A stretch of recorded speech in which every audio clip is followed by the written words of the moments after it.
Revenue that comes into your business, your sales, that's not your money. Only your profit is your money. Always start with the big goal. Before you set goals, is you want to allow yourself to dream. This is super important for everybody that's watching this.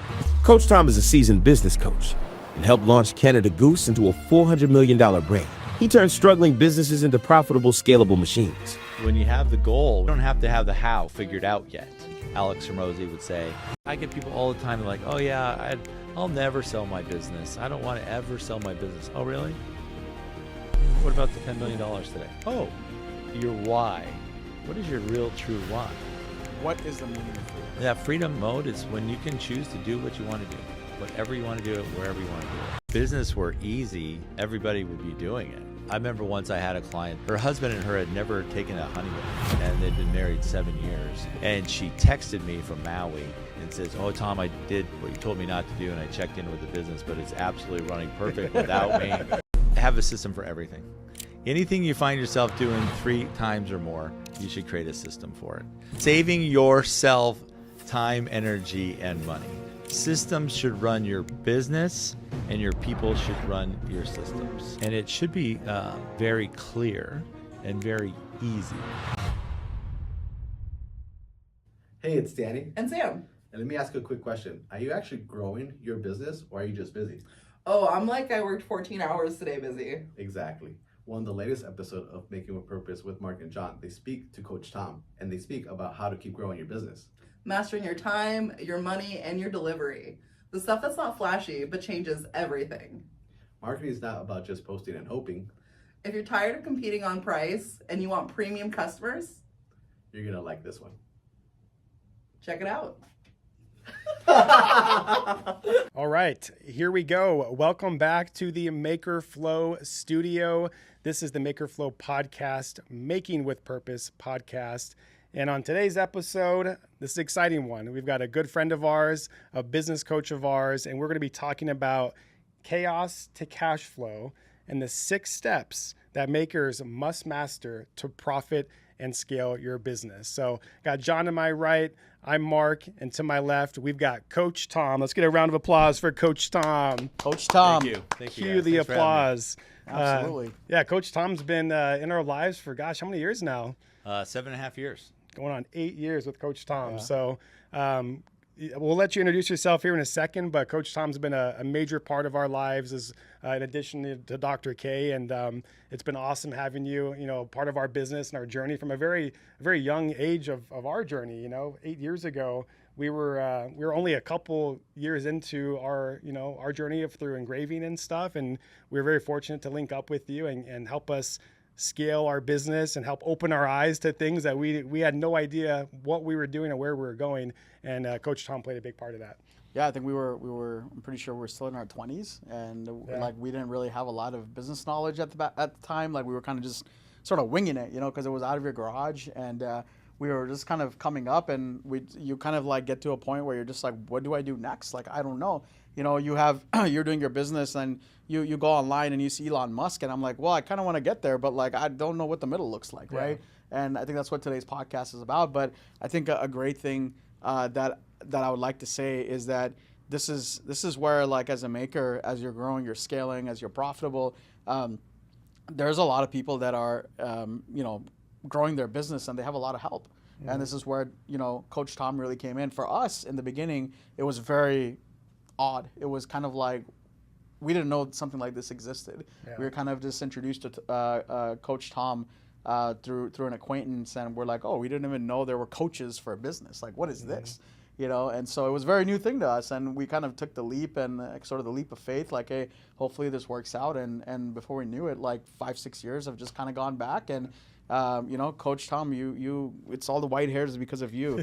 You took me from 20s to 30s, and I got white hair because of all this business stuff we had to do. He's like our second dad. I'm sure I'd have a few more gray hairs after working with you guys for 8 years too. I think it's more just the timing, and now then my daughter, of course, she was a teenager back then, and now she's on her own. That's out so in Miami. wild.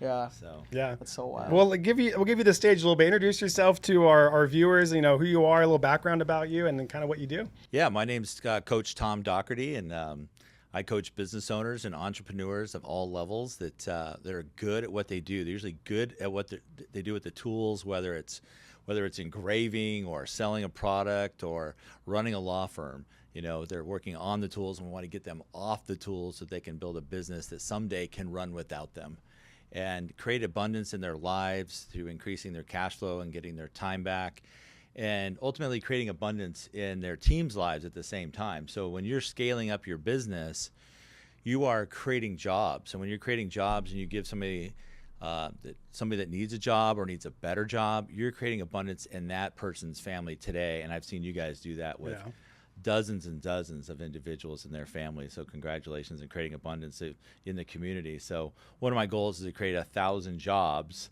you know, here in Arizona. And since I've made that goal, we're probably hit it by now. And so now I've been tracking it. Now it's actually, we're going to change it because we've got to go nationwide. There you go. Yeah. Increase your goals. So a little bit about me. My background is very vast: sales and marketing, finance. I've run my big business and small business, everything from startups to IPOing big companies.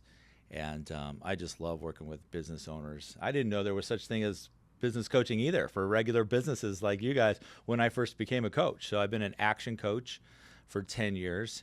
I own the firm for Arizona. When you guys met me, I was the only coach in our firm, and now there's 5 of us. Congrats. That's so awesome. thank you. Yeah, so we got a whole firm. We're always looking for great coaches. 2 of my coaches are clients that have built their businesses up that run without them. So now they're coaching people as well. So, you've got clients that have sold businesses too, right? Yeah, we got clients that have sold businesses and moved on. They're addicted to businesses though. Yeah. Like I've had to stop you guys so many times, especially in the beginning. You're like, I got this idea for a business for this or this or this. I'm like, and slow down. And we stopped. we did. definitely stopped. Yeah. So we stopped, and so that was helpful. But you get addicted to being an entrepreneur, and what you learn through our system, we're going to share with your people today, is you can use a lot of this in any kind of business. Yeah. So the education is super important. So Action Coach, world's largest coaching firm. We're in 84 countries now, 1,100 coaches globally, and we've been doing it 33 years. Wow. So basically invented business coaching, Brad did. And so I'm just great to be along for the ride and build the firm here in Arizona. So it's been amazing 10 years. Yeah. And to speak about your beginnings too, you had your own business, right? Mm-hmm. The paintball business. Yeah. Talk to us about how you started that, how you exited that, a little history on that. Oh yeah. So it's how I got into it is really strange, right? Yeah. So I went to school at San Diego State to become a stockbroker. That was my goal.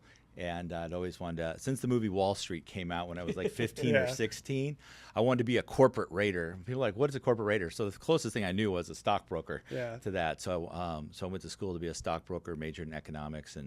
And so one day we had these wholesalers that would come to the office when I worked in La Jolla. Then it was Payne Weber, and we later got bought by what you know now is UBS. And so it became UBS. But we had these sales reps, if you will, from mutual fund companies and insurance companies that wanted us to sell their products to our clients. And they would normally take us out, wine us and dine us, or take us golfing all the time. You know, we love golf, right? Yeah. And but this one guy, Andrew, he took us to play paintball. And I'd only played paintball a couple times in college with some fraternity brothers. I mean, paintball when you're in college is kind of expensive. It's a couple $100s a day back then. Yeah. You know, it was a lot. You have to rent the gear, and you have to. The more paintballs you shoot, the more expensive it gets, and then the field rentals and all the stuff you got to wear. And so, anyhow, the 3 of us went played paintball with this sales rep, and well, we got hooked on playing paintball. We just fell in love with shooting 13-year-olds on Saturdays. And we were playing at Camp Pendleton every single Saturday. And one day, so I bought a paintball gun. You know, I bought this Spider paintball gun. I think it was about $140 on eBay back then. There wasn't too many paintball stores, at least not near me. And I asked these 2 guys at the field. I met these 2 guys at the field. You could tell that these guys were the geeks. They were the gurus. They were the professionals at paintball gun working on them. Yeah. JJ and his buddy, they were like working on guns all the time. We're supposed to call them paintball markers back then, so it's not really a real gun. Yeah, but it's an air gun, right? So it still shoots a projectile. But I said, what's the best paintball gun to get?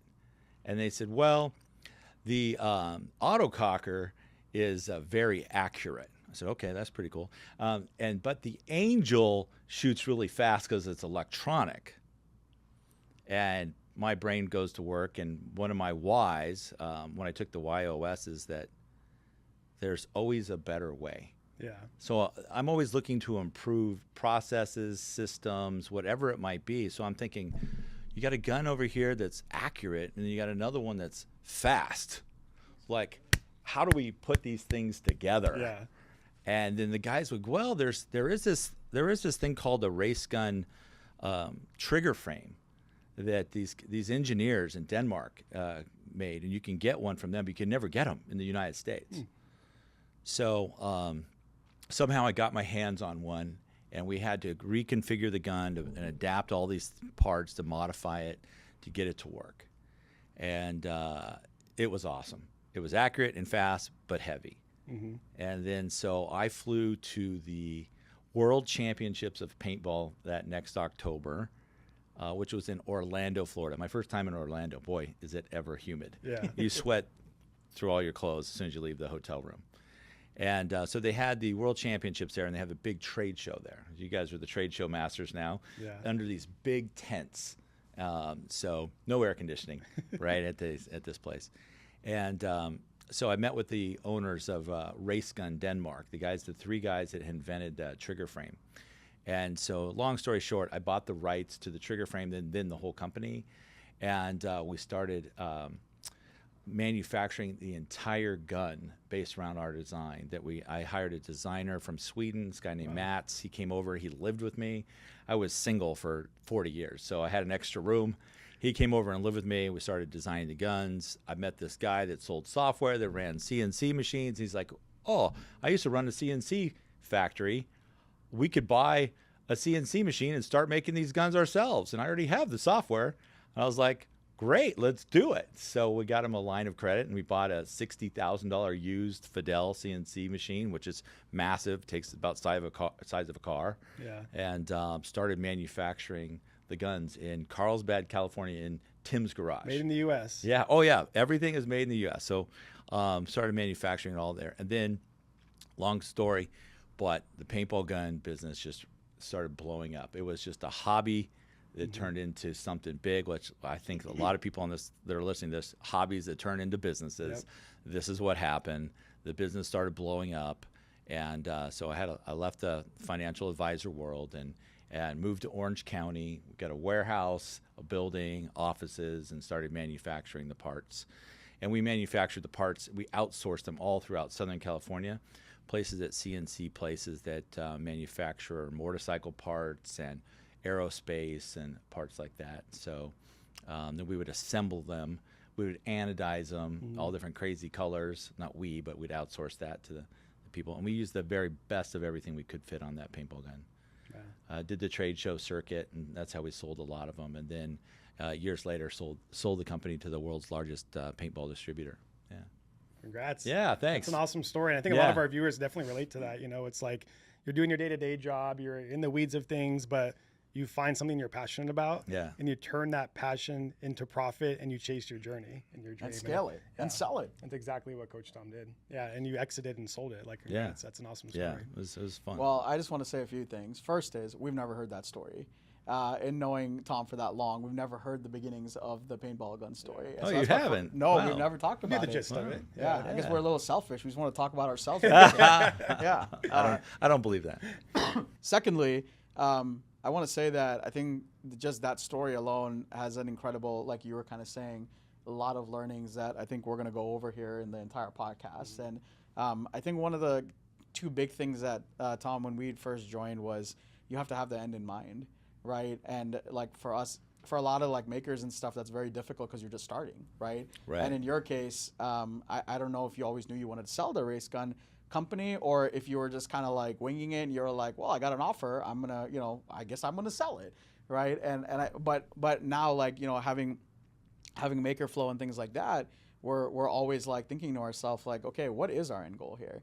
And Mark and I sometimes are kind of like, okay, maybe we will want to sell it eventually, but then majority of the times, like 95% of the time, we're like, no, this is like so incredibly fulfilling. And let me tell you why. Because when we had first joined, I remember we were sitting on that live edge wood table, and the first question you ever asked us was, each of you, tell me your impossible goal that you guys want to achieve. And we've talked about the impossible goal. It's a goal that sounds so ridiculous, right? But basically, when you have that goal, it really truly tells you and yourself what the meaning of what you're doing is really what the goal of that was. It wasn't really like you're going to do that, but what is the meaning of that goal? And for Mark, it was to save every puppy in the world. Yeah, Remember save that? all the dogs. Save all the dogs. Still my right? goal. I love dogs now, right? So you know how much we love dogs. Yeah, and I think my goal was to educate all the children in the world. And I think what I realized from that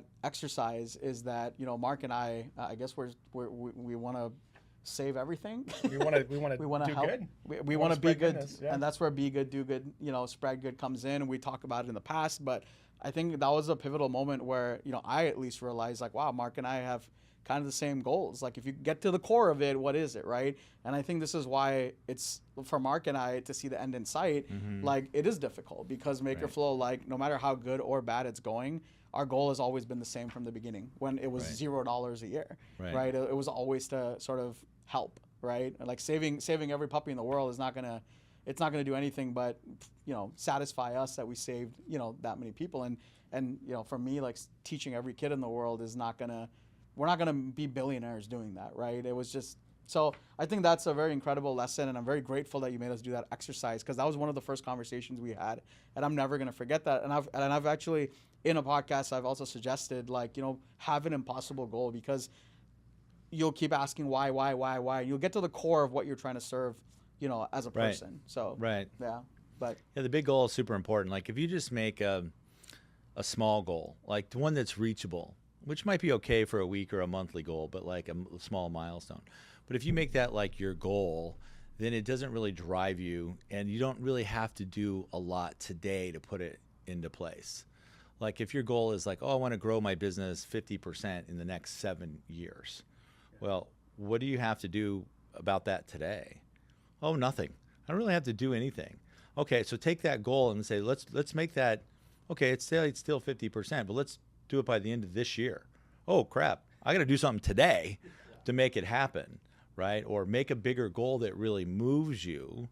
Like, how many kids do you want to impact? I remember you guys also want to provide playgrounds, right? And build the playgrounds for all the kids. So have something that has an impact, your why, besides just making money, right? So what can your money really do for you?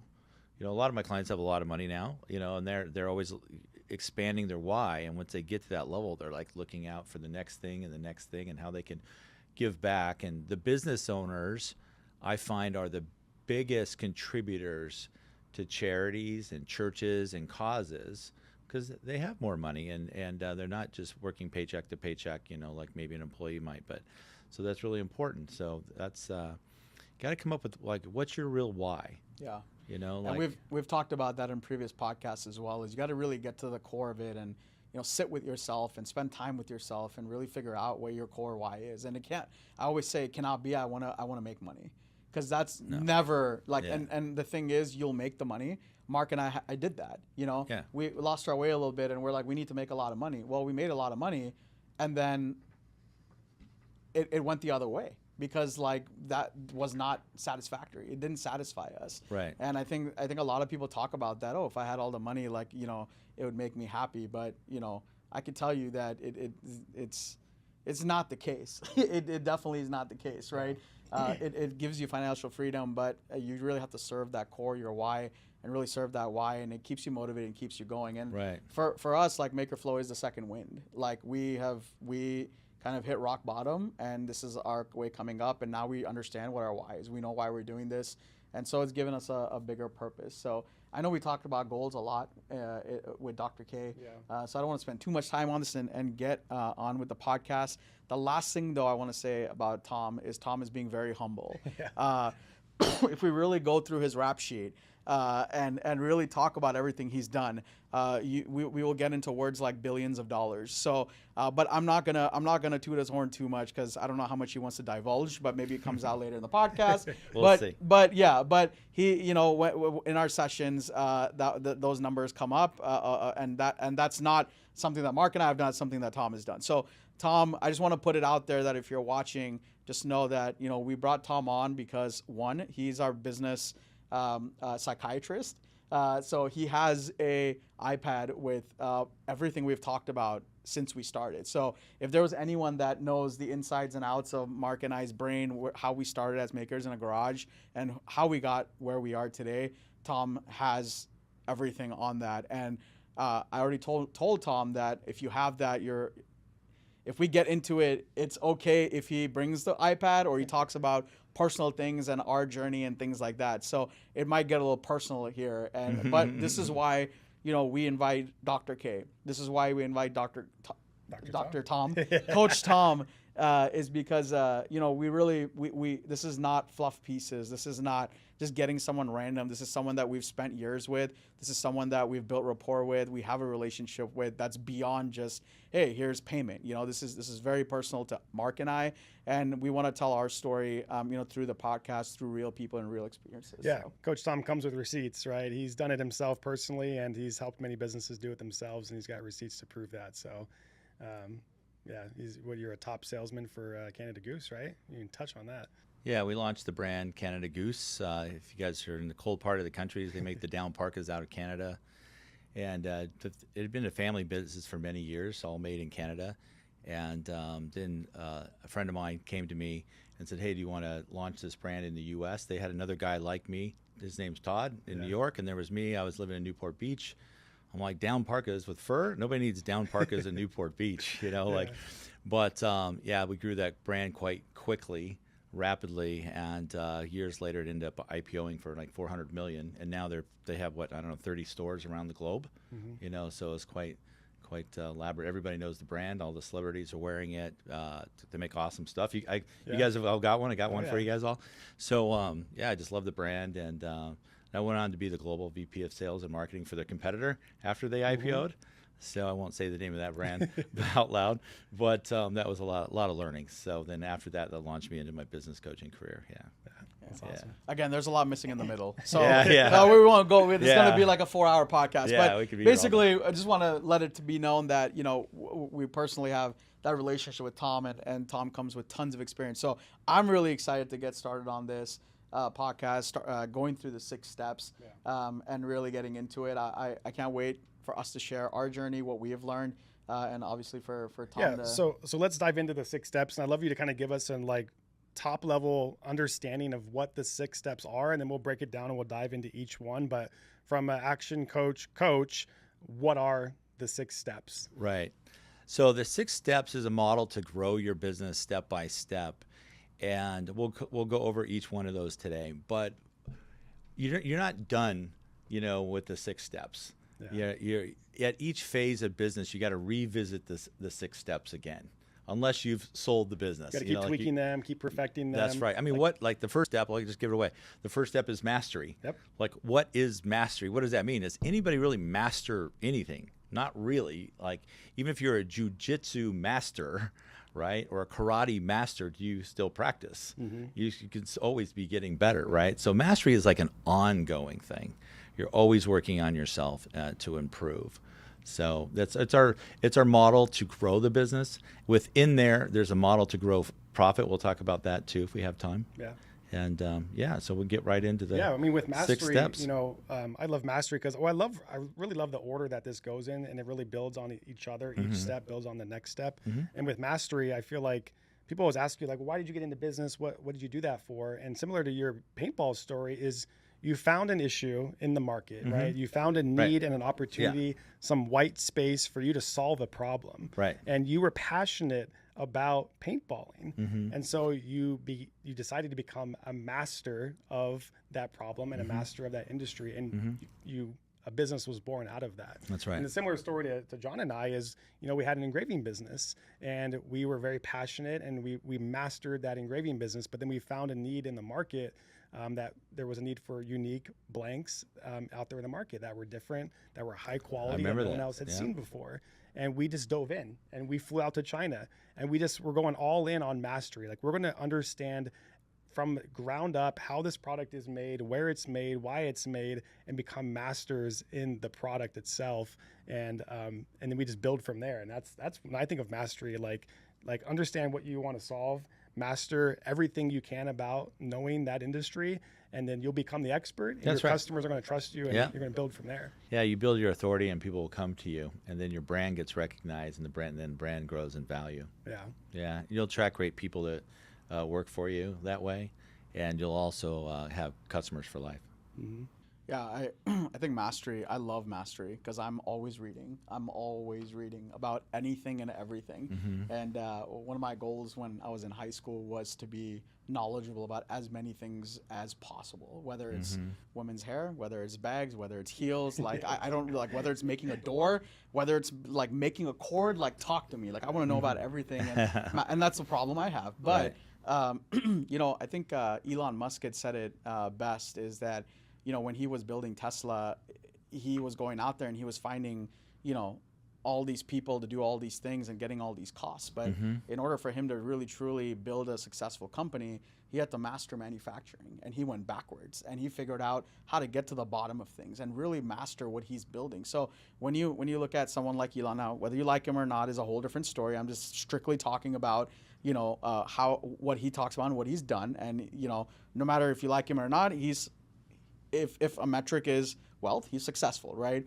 And but his companies are successful, his products are great, and it's because he mastered. And I'm sure if you go and talk to him about why you did this and that, I'm sure he would know the mechanics of the products to the point where we went to China, he went to Russia to buy, I think, fuselages or rockets. You know, like he's gone there, he's gone in the depths of it. So in our case and in our industry, you know, which is personalization, customization, I think mastery really comes, the first form of mastery really comes is when you buy that machine, is mastering the machine, right?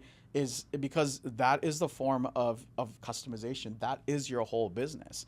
You know, understanding how to work your machine for settings, understanding, you know, what materials you can use on that product is the number one issue that I think I see in our industry is that, you know, folks just get into it and they just go so fast that they haven't mastered it. And when they run into a problem, the problem is just bigger than it becomes, it escalates so fast because if you don't know how to operate your machine and you don't know how to do the settings and you don't know how to fix this, you just, everything, it feels like everything around you is just falling apart. You can't go from like gear 1 to gear 6. Like, no, you got to go 2, 3, 4, 5 to get to 6. And I really like that, you know. That. So for me, like, you know, as we grew our business, now I don't know if a lot of you guys might not know this, but Mark and I grew our business from Mark's garage, and actually just part of the, like 15% of the garage. To the point, our business was such that Mark's house caught on fire, and all our inventory was in the corner of his garage. We almost lost the whole business and his house. So for anyone wondering, we do have that up and coming from your garage on a 6-foot table, foldable table that we had to unfold to put on the side so you could park your car inside. So we had the fire story, like a lot of other makers and stuff have fires. Yes, right. We do. Yeah. So, but I think it really comes down to, for me, is like, you know, as we've grown multiple businesses now, is whatever you get into, you need to know not only, you know, mastering the machines, mastering your fume extraction, you know, mastering, okay, if you're selling something, mastering sales, mastering marketing. Design, and artwork. Your design software, you got to master it. When we started engraving, you and I are both finance majors. Yeah, I self-taught myself Adobe Illustrator from YouTube. Yeah. Right, and when you came in, Mark is if you guys have watched other podcasts, Mark is the doer. So the fact that I was able to do it was like mind-boggling to me. But Mark just came in and he like started operating it in a day. He got used to it, right? Because you'd been at websites and stuff before, but I think at the end of the day, what I've learned from Mark, especially in the mastery category, is that Mark is a doer. He gets in there, and Mark is willing to fall. He's willing to climb a ladder and keep falling until he reaches the top. Right. And once he masters that ladder, he just moves so much quicker than anybody else. And I think that's so incredibly important to understand about mastery. So the mastery really has like 4 important areas you got to start with. And all business owners have these same 4 areas they need to work on. Number one, the number one thing we normally work on right away is time. Most business owners I work with, they're really good at what they do. They're working too many hours, so we need to free up their time. So we need to figure out, what does the ideal week look like for them, and what are the things they're doing, what are the things that they're doing that they shouldn't be doing, what can they delete, just get rid of, throw away, what can they defer and do those things like time blocking, do them all at the same time, and what can they delegate. Now, delegating today can be automating, using AI, outsourcing. Back when I was first teaching this, there was no AI really, right? Or so VAs. There was, right, yeah. Or VAs, yeah. Like I have 4 VAs. I love VAs. That's very helpful. And then what is your do? Like, what is the area of your genius that you just need to do? So we get very clear on what your time should look like. That takes a couple of weeks, and then you start implementing this new calendar. I call it the default diary. You know, your ideal week, your perfect week, and going from there. And eliminating the time bombs that are hitting you. Yeah. Stephen Covey's got a great thing called the time target, you know, where you should be focusing your time, and that's something to take a look at there. The next part of mastery is money mastery. So money mastery or financial mastery. So that can encompass a lot of things, but you got to realize that revenue that comes into your business, your sales, that's not your money. Mm-hmm. Revenue is your business money. Yeah, only your profit is your money. So a lot of business owners just start spending all the revenue that they get in. So we got to figure out, like, what are your costs? Okay, what does it cost you to engrave that tumbler, right? Well, then what's it cost to run the whole business? Has to be built into that pricing too, right? That people don't think about that. Their marketing, their overhead, their rent, their insurance, their cell phone bill, whatever it might be, any employees, all of that has to get built in to the cost of those products, right? So, and even if you're not a CPA or accountant, or even if you don't do your own books, which I highly recommend you don't, that's usually the first time thing is to get rid of. Don't do your own books, right? Even when you're finance majors. Even if you're a finance major, we don't run them. No. Hire somebody that's better at you, likes it, loves it, and can get it done while you're working on your genius, which is not the books, or you guys would probably be CPAs today, right? So hire someone else to do the books. That's number one. Number two is, like, within the money mastery, after you know your costs and what it costs to make those products, is how do you know when you can invest in the next level? How do you know when you can hire your first employee? How do you know when you can invest in a company car, or buy more inventory when it's on sale, right? Or get the next tier discount, right? So, like, or when do I need to get a website, or what is my marketing budget? Right, so a lot of people go, I don't have a marketing budget, but I spent $9,000 on marketing last year, right? So you know those things by looking at your scorecard, and your scorecard is your profit and loss and your balance sheets that comes from your books. So accounting is the language of business, and your books, your profit and loss statements, these reports that come from your QuickBooks, if you're using QuickBooks or anything similar to that, those are your scorecard and tell you if you're winning or losing. And my job is to teach you how to read those reports and how to make great play calls, you know, like what to do next. Mm-hmm. So are you winning, you're losing, and what plays are we going to call? Okay. You know, like you think about football, and we just finished, well, we're not done with football as we're recording this yet. But you know, if you're down by 14 points with 7 minutes to go in the fourth quarter, and your team has the ball, you're not going to run slow plays up the middle and kill the clock. You're going to lose. Yeah. You're going to call long bomb plays to the sideline so you don't kill the clock, and try and score some plays quickly, right? But you'd only know that because there's a scoreboard. Mm-hmm. So people don't go and play football without keeping score. You don't go bowling without keeping score. You don't. Some people might play golf without score, but only after they gave up. Yeah, John. Yeah, that's right. I don't. Yeah, that's right, John. I have played with John, and he doesn't.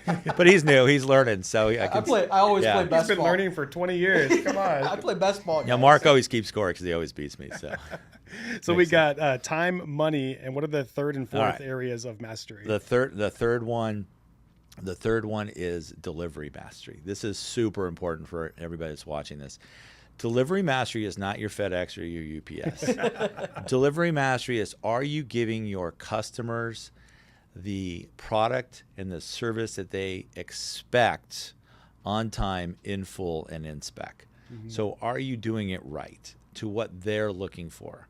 Now, that could be it's the best product in the world, or it could be it's not the best product in the world, but it's what I expect. Let me give you an example. I think you guys heard me talk about McDonald's. McDonald's, I'm sorry, does not make the best cheeseburgers in the world. The only person that thinks that is the 2-year-old because they want to get the toy or play in the balls, right? So, but when you go to McDonald's, whether it's here in Arizona or if it's in Hong Kong, right, or in China, you go to McDonald's, it's the same. Like you go there, everything that burger's not overcooked, it's not undercooked. The fries are always the same. They're very consistent. So when you go to McDonald's, you know what you're going to get and you're going to be happy. It's not the best burger in the world. You're not expecting that. But when you go to a very nice restaurant and you pay the $45 for the nice steak, and you're going to expect something really good, and they better deliver, and the service better go with it. So that's delivery mastery. That could be like, are you have any defective materials, right? Like all these things that are getting to the customer. So very important that you're getting that stuff done. So that's delivery mastery in a nutshell. So give the customers what they want on time, in full, and in spec. So I have a lot to say about that one. Yeah, but I'm not going to say all of it. But I think that a lot of makers, when they start out, that's a huge problem they have is you say delivery mastery. I almost think like you need to have perspective mastery, is that you need to understand that you're servicing your customer and you're not your customer. I think that's a massive misstep that most businesses have. So in your case, delivery mastery is servicing those expectations. But as a business owner, especially who's starting out, is understanding the expectations that your customers also have. Right. Yeah. Because we have a lot of missteps, everything from pricing. Like, I don't think this person would pay that much. Everything from, I don't need to make my packaging that nice. Like, nobody cares. Well, they do. They do. They Just do. because Some you're people care. giving They it do. to your family member, you're giving it to this person, it doesn't mean that it doesn't matter. It matters. There's a certain level of expectation. That's right. Especially if somebody, like, the question I would ask is, wow, see, I'm getting into it. The question I would ask is, do you want a Tiffany & Co. customer or do you want a TJ Maxx customer, right? And you want the Tiffany & Co. because they don't think about it, but their expectation is that the packaging is very nice. So if you want to charge those prices, if you want that kind of customer, then if that's the expectation, that's what you go with. I'm not saying the TJ Maxx customers is bad or wrong. I'm just saying that, okay, if you want to go for, let's say, someone that knows they walk into a TJ Maxx and they're not going to get the packaging and they're not going to get this and they're basically going there for value. They're going there for a price. Yeah. Then you can service that by offering that, but know the expectation. And I think oftentimes we see like people want to sell something for $100, but what they're doing is something to not service that, right? And I think for that, for me, for delivery mastery, I think that's a big one is perspective. Yeah. That's good. With delivery mastery, isn't there a guarantee that you teach? Is that part of the delivery mastery? That would go into marketing, I would say. Okay. So that's the next. That's the that. next step in the 6th step. The 4th area, mastery, actually is where we start first before time. The 4th area is called destination mastery. You mentioned earlier about always start with the big goal. Some people might call it the big, hairy, audacious goal, the BHAG, or whatever that big stretch goal is for you. So getting very clear on where you want to go, right? So first, before you set goals, is you want to allow yourself to dream. And even as adults, we don't dream very much. And back when we were kids, we did. Oh, I want to be an astronaut. I want to be a professional baseball player. I want to be a movie star, or I want to be a fireman or a policeman, whatever it might be. We always dreamt when we were kids, but somehow life happened to us and not for us. And other people put that perspective on, oh, you can't do that. Yeah. Or you're not good enough, or you're not fast enough, or you're not tall enough, or right. So we just allowed ourselves to go down the path. So we got to allow ourselves to dream. And when you allow yourself to dream, then you can start setting goals. So one of the formulas for life success is dreams times goals times learning, right? To mention how to learn all this stuff. When you have the goal, when you set the goal, you don't have to have the how figured out yet. So just set the goal and then start learning, figuring out the how, right? So then you got the how. And then you got the learning, and then you got the planning, then plan, don't forget the plan, and then take action. Okay. Don't go right to the action. You're going to make a lot of mistakes. You're going to spend a lot of money. You're going to burn a lot of bridges. Yeah. So learn and plan, then action. So, and when you have great goals from your destination mastery, goals are the compass. Goals are the compass of where you're going. So if you really think of that as like your North Star, now all your decisions can be based off what the compass says. You're going to get in business derailed a lot. Oh, we could sell this shiny object. We could do this. We could do this. Wait. What is my goal? Is this taking me away from my goal, or is this moving me closer to my goal? Is what I'm doing right now, time-wise, getting me closer to my goal, or is it moving away from my goal? So we really need that compass, or else we're just going to be running amok and going every which way. So it keeps us on the path and on our plan, and use that compass to get us to our goal. So destination mastery is the fourth part of mastery. Yeah, I remember working on all this stuff when we first started with Tom. Yeah, it's bringing back memories. It does. And one thing to know is I know it's like six steps, right? And you kind of mentioned in the beginning, but it's not like you and I have mastered mastery. Like we still sometimes struggle with our time. We still sometimes struggle. Like Dr. K, before the podcast, you were in our room, and I think in a matter of 10 minutes, Mark and I took 5 phone calls from customers, right? So if somebody was watching this, they're like, oh, Mark and John have their time figured out. Like, no, I'm letting you know we don't. However, the important part is we know about it, and it's something that we're actively working to fix, because as you grow, things break, and we'll get to this towards the end, but it's not a matter of knowing these steps and being amazing at them. It's a matter of being aware of them, and you're actively working at them. And I think that's the in the 5-6 years, if there was any big, as you say, any blind flash of the obvious, anything that I've learned, anything that's like, aha, that was my moment, was like, okay, this mastery chart, it's not something that you master. It's something that you understand. And I think that's the biggest takeaway from me. So everybody will understand that towards the end. Yeah, you're always chasing it. You're always chasing mastery. And with time, it's really finding like what your genius is and doing what your genius is. But then delegating the things that maybe you've already mastered. Maybe someone else could do them. Maybe it's somebody else's genius and delegating that. But I remember doing the diary, the daily diary and the perfect calendar. And when Coach Tom had us document hour by hour what we were doing throughout the day, almost minute by minute, we're like, wow, we're wasting so much time checking our dang emails every day. And before you knew it, we had to hire somebody, an assistant, to just check our emails and do all the stuff that wasn't making us any money, so we could work on the business. And that was such a BFO for us. We're like, wow, that freed up so much time for us to work on other bigger and important things. Yeah, mastery will never be done. Like I coach on mastery probably about 70% of my day, every day, to business owners. And yes, do I know it inside and out? Absolutely. But I am focusing on my own mastery all day, every day too. Because think about 8 years ago when we first met. Like, what did your default diary look like then versus when you look what it looks like now? So every step in business, as your business grows or goes in different ways, everything is going to change. And so it's always evolving. So it's evolving. So like, just to give a quick example, and we can move on to number 2 is, I think as makers, we're sometimes very passionate about certain things as well, right? So one thing that I was extremely proud and passionate was customer service. And to pry customer service out of my hands was very difficult, to the point where I was doing every customer service email that ever came in. And then when we did the default diary, I'm like, oh, okay, well, we're getting all these emails. I'm literally managing phone calls and customer service. Then we got, Moose doing it, and he was sitting next to me. I still didn't give it up. He was helping me do it, but I still didn't give it up. I'm like, no, Moose can't handle it, right?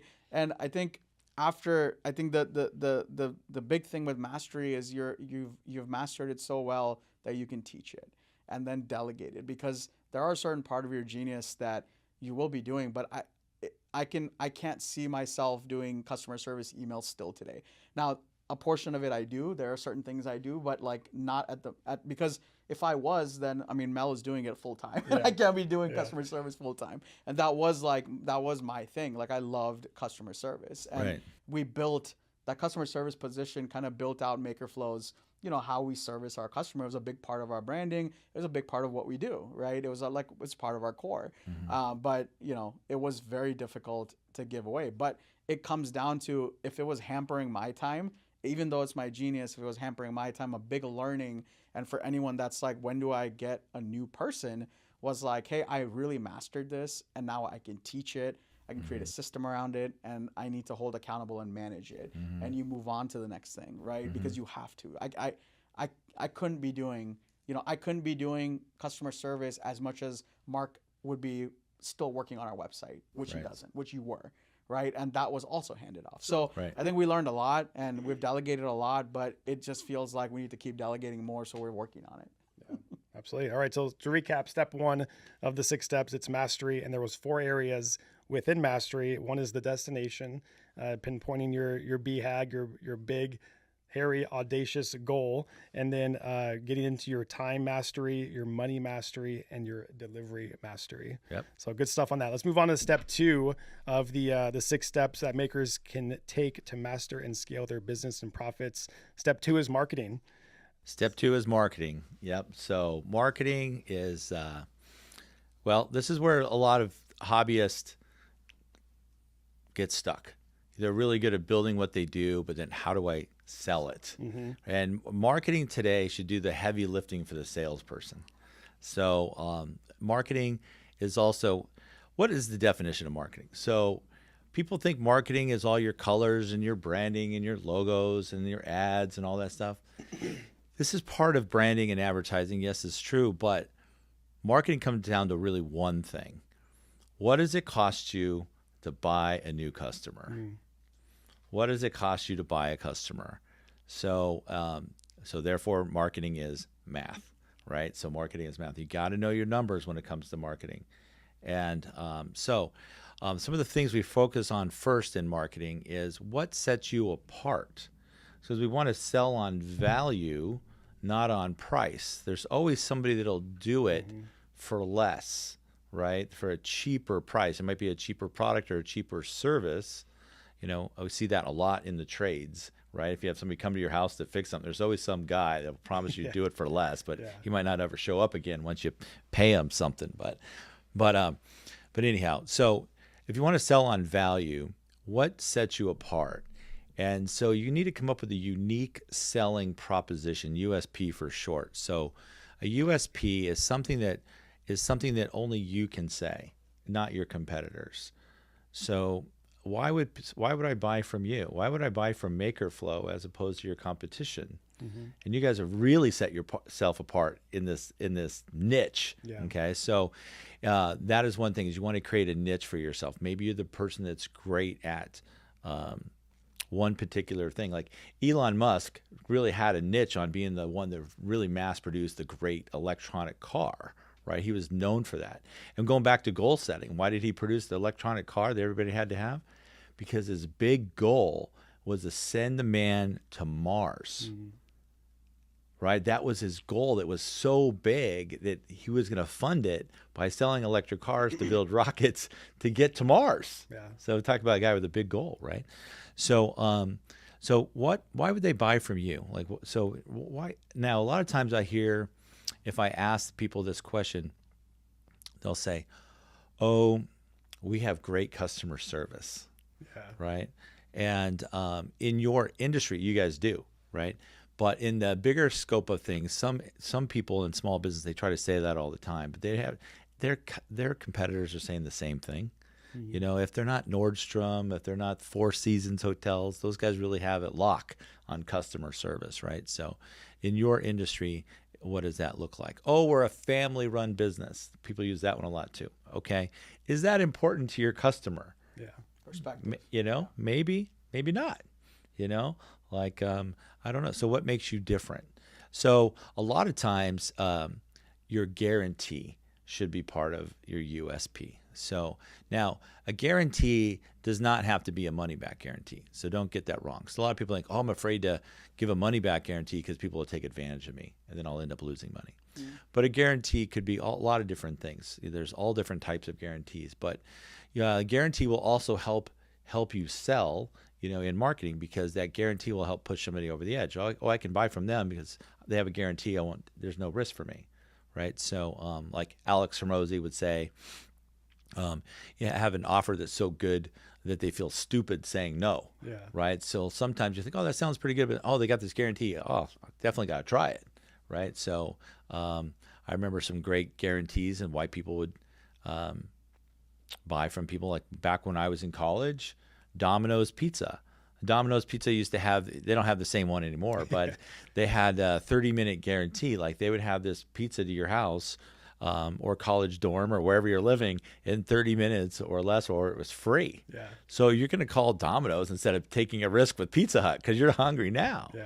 Right. I think Applebee's had a lunchtime thing where it was 10 minutes or less for your lunch order at Applebee's. They had that one time, so people would come and they could make sure they could enjoy their food before the lunch break was over. Yeah. That was an interesting guarantee they had. Yeah. So your guarantee should be on everything. I mean, it could be your company tagline sometimes, right? Like FedEx.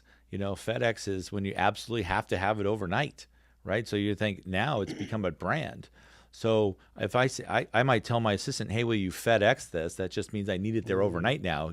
She could pick whatever company she wants as long as it gets there. True. But so it's become their niche, right? So creating that unique selling proposition that adds value and makes it easy for somebody to buy is super important. So your niche could also be like Tiffany's. Like if you're buying something from Tiffany's and that comes in that baby little blue box. Girls love those blue boxes.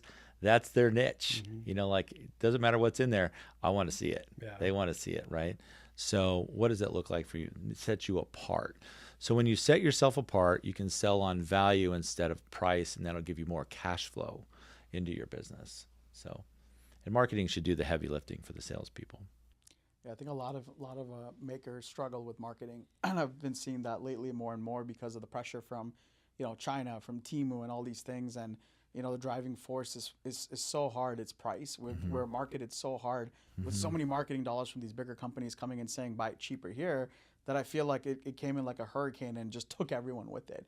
And everyone has gotten so focused on price because of these marketing campaigns that's all, like, we have blinders on and we're like, oh, where can I get it the cheapest? Right. And we've almost forgotten about our own business. Right. Like you're so worried about getting this the cheapest and this and that you forget what your why is and why you're even doing this. Right. And I think a lot of people get lost in that. So I know the marketing, the big one. So let's talk a little bit about if you are, like a small business and you're struggling with marketing. If it was you, and let's say if you had a CNC machine and you could do some custom CNC signs, there's a lot of CNC machines out there. There's a lot of people doing signage with CNC. Right. Well, if you didn't have a budget, how and what would you do to drive traffic to your business, and how would you market yourself? Right. Whether it's using the USP, but give us like one or two strategies that you've seen in your experience. Yeah. There's a lot of different marketing strategies out there. And as soon as you get in business and have a business license or a website or a company email, an LLC, these marketing companies will find you, and they'll find ways for you to help part you with your marketing dollars. So you got to be careful. So in the beginning, I would highly recommend you look at one's marketing strategies that are free or very inexpensive, right? So you might go to some networking events that are free. They just take time. And in the beginning, you might have more time than money. Yeah. So how do you network? And when you're networking, one of the key things is not necessarily going to these networking events to be able to sell one thing to one person, but find the person that has a group, a sphere, a network themselves that they can become a strategic partner, right? So someone else that can know a lot of people. So you're not just selling to that one person. They actually have their sphere. Let me give you an example of that. Would be like for business coaching, if I go to a networking meeting, I don't just want to sell the business owner in their coaching. But if I can get with the CPA who has a bunch of business owners, right, that would be a great strategic partner for me. If I was a maker and I was going to a networking party, like make a list of all the possible strategic partners. Like, what are the other gifting companies, or corporate events that are buying all these kind of things, or they're putting on trade shows for people, or, so they can buy or introduce you to their customers. So they have the same ideal target market as you do. Their customer looks the same as yours, but you're not selling the same product or service, so they can introduce you to them and vice versa. So it becomes like a partnership. So that is free. So the strategic partner strategy is a really good one that's free, right? So through networking, you can do it through networking, or just, give them a call. Other great strategies are, it depends on what it is, like, right? So, but selling in group, and a lot of people hide behind digital marketing, right? Like, you have to, I have to have an e-commerce site, or I have to have 1 million Facebook ads and Instagram ads, and and you guys are really good at that stuff, but like, the old school marketing still works. And just because digital marketing has really taken off doesn't mean old school marketing doesn't work anymore. So if you're selling a service to homeowners, door to door, still works. Yeah. Girl Scout cookies. I was in watching sadly the Broncos game a couple weekends ago when they lost to the Patriots, and we were in this sports bar in California at this restaurant, and in come 4 cute little blonde Girl Scouts. Gotcha. Selling cookies to everybody in the restaurant. They were making trips back and forth to the parking lot, so they're walking up and asking them to buy. Totally makes sense. Going to a trade show, it's a little bit more stepping up to the next level. Might be maybe a big thing to get a $1,000 booth or a $5,000 booth. Might be the next thing. But if your target market is there, you might start with your local craft fair, or your market on Saturdays. We have those here. I see a lot of people doing that. That's a great place to start. And you just kind of just go one at a time and work your way up. Yeah, because even at those events and trade shows, you're still networking, right? You're still there to network with people. Right. And what came to my mind is, well, social media is basically free too, right? Like, you can get on Instagram, you can get on Facebook, you can get into the groups, you can get in on TikTok, but it's all about connecting and networking with people to grow your business. Yeah. You don't have to run ads. Like, you can start with organic posts, just like post about what you're doing, post informative things, like make videos of you guys engraving things like you guys do. Like, and I know some of your customers are doing, they're doing a great job, and people are just enthralled of watching people make something. Yeah. What do they call it? ASMR, right? Like, I just really love watching people make and fix things on Instagram. Like, I will watch a shoe repair guy on Instagram for like 3 minutes straight as he resoles a shoe with some cool hip. It's amazing. I love shoes, but like, or the guy that comes over and mows somebody's yard and trims the yard that needs mowed. Like, people are watching. So the stuff that you guys do, you might take it for granted because you do it all day. But what does that look like to somebody like me? Like, oh, look at that thing being laser engraved. I remember the first time I saw you guys laser engraving a tumbler. I thought it's so cool. The paint's just going away. It's the silver shiny being left behind. How cool is that? Not everybody can be there and see that or has one of those machines. So let the world see it. You're creating something right in front of them. You speed it up, you slow it down. It's really neat. So I think another one comes to mind for me is, and this is something that me and you are kind of dabbling in right now, is getting a salesperson and delegating the marketing out. And because for a lot of salespeople, they're willing to work on straight commission. So again, if your pricing is right, if your margins are right, you can build in that commission, which is sometimes 15%, sometimes it's 20%. Right. And if it's someone that there's some salespeople that come with a book of business. They already have 100 clients and they're already doing $1 million in sales. And that customer might come in and be sales agent might come in and say, you know what? If you want access to my list, you got to give me 25%. And it might be worth it to you because who knows, they might just bring in $100,000 of business without you spending a dime because you're paying them after you get paid, right? But I think marketing is such a vast thing. And like, if we were to ever start up again, we would definitely find these things on, okay, what are the areas where I can spend the least? And to some extent, you might have to go to a bar. You might maybe take your laser and set up at a bar and tell them, hey, will you sponsor me? I'll come in and engrave for free, and we'll put your logo and put a customer's name, and I'll do that. And for you, it's a matter of a few blanks. It's a matter of a little bit of your time. And I always tell people there's a bigger purpose, right? The purpose is you're sitting at that bar, right? The restaurant is getting their logo out there because you're doing it for free. You are getting an opportunity to network with their customers. And now you've built this entire relationship. That's right. And it's not costing you a lot of money. That's it's right. about doing these creative things. And again, this just came up because you said the Girl Scout cookie, the Girl Scout girls came and did this. I would have never thought that to sell cookies, but that was genius. Right. Yeah. Yeah. I think it's most of the hobbyists they don't have a storefront. And so they're usually working out of their house or their garage or an industrial park where people don't see them or come knocking out their door. So you really need to get out into the public. And whether you're selling it one at a time, like the Girl Scouts were, but they were going to a place where a lot of people were their target market, that's important. But like if you can go to a community event and you might make enough money, hopefully you make more than enough money to pay for yourself for the day and pay for the event, but you can end up meeting that one person, that says, you know what, my company, I'm in charge of buying all the new corporate gifts for all the new employees, and we're going to use you. But they would have never have found you if you weren't there. So, and if it doesn't work that one time, don't give up. That doesn't mean it won't work. You got to keep going back, right? You got to keep going back and keep doing it because there will be that time you meet that one person that can be very influential. Sometimes they'll call up out of the blue if you're answering the phone, but you got to get out there and be on the field to play ball. And I think to what you're saying, for us, that was you. 8 years ago, we met you, and that opened up so many business that you first of all taught.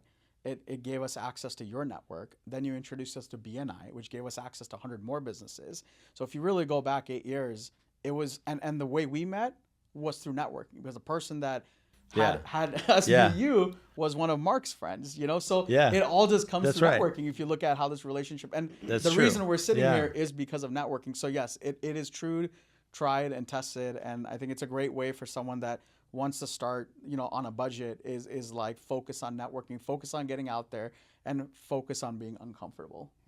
So, yeah, that's awesome. Yeah, it's interesting. Yeah, I met your friend, Adam, I think it's Adam, about 8 years ago at a networking event.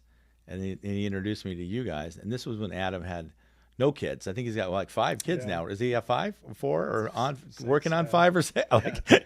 So I can't believe it's been a long time. So like, wow, he's going fast. But yeah, it's awesome. Yeah. So I went out to a networking event. We just both happened to meet. I met you guys, and now I don't know how much business we've done together. A lot, right? Like a lot of my clients are using your products as thank you gifts and referral gifts and corporate gifts and stuff like that. And yeah. And one thing, I guess, let me just pull one more thing out here. Knowing Tom, I'm pretty sure this happened, but it's okay to ask. If you've built a relationship with somebody, it's okay to say, hey, if you know anybody that can use X, Y, and Z services, let me know. I would love to connect with them and meet them. If you meet a true networker, they understand what that means, and they help you network further. And I really learned that with Dylan. Dylan came in, and he has this incredible network. And he will literally come in, and he'll call up, make a call, and that person knows that he's getting called in here because they have these network of friends, and their whole thing is just connecting each other to more business. And when you get into a group like that, I mean, it's effortless, right? So not that every relationship needs to be about that, but there are some intentional groups of people like that. And when you get into that group, like it just flies and rolls, Yeah. So the connector. The connector groups, when you walk into the room and you're new to networking, you want to find in that network group, that event, find that person that's the connector. So. And that doesn't cost you anything but your time and being uncomfortable. Yeah. Right. No, I like what he mentioned. If you have more time than money, then focus on things that you can spend time on doing for free. And I love your idea of just going to a business and setting up your engraving machine and doing it for free just to make connections with people and networking and grow from there. That's a great idea. Yeah. Thanks to the Girl Scout girls. Yeah, the Girl Scouts are great at that. Cool. Well, yeah, marketing. I mean, that's real basic type of marketing, right?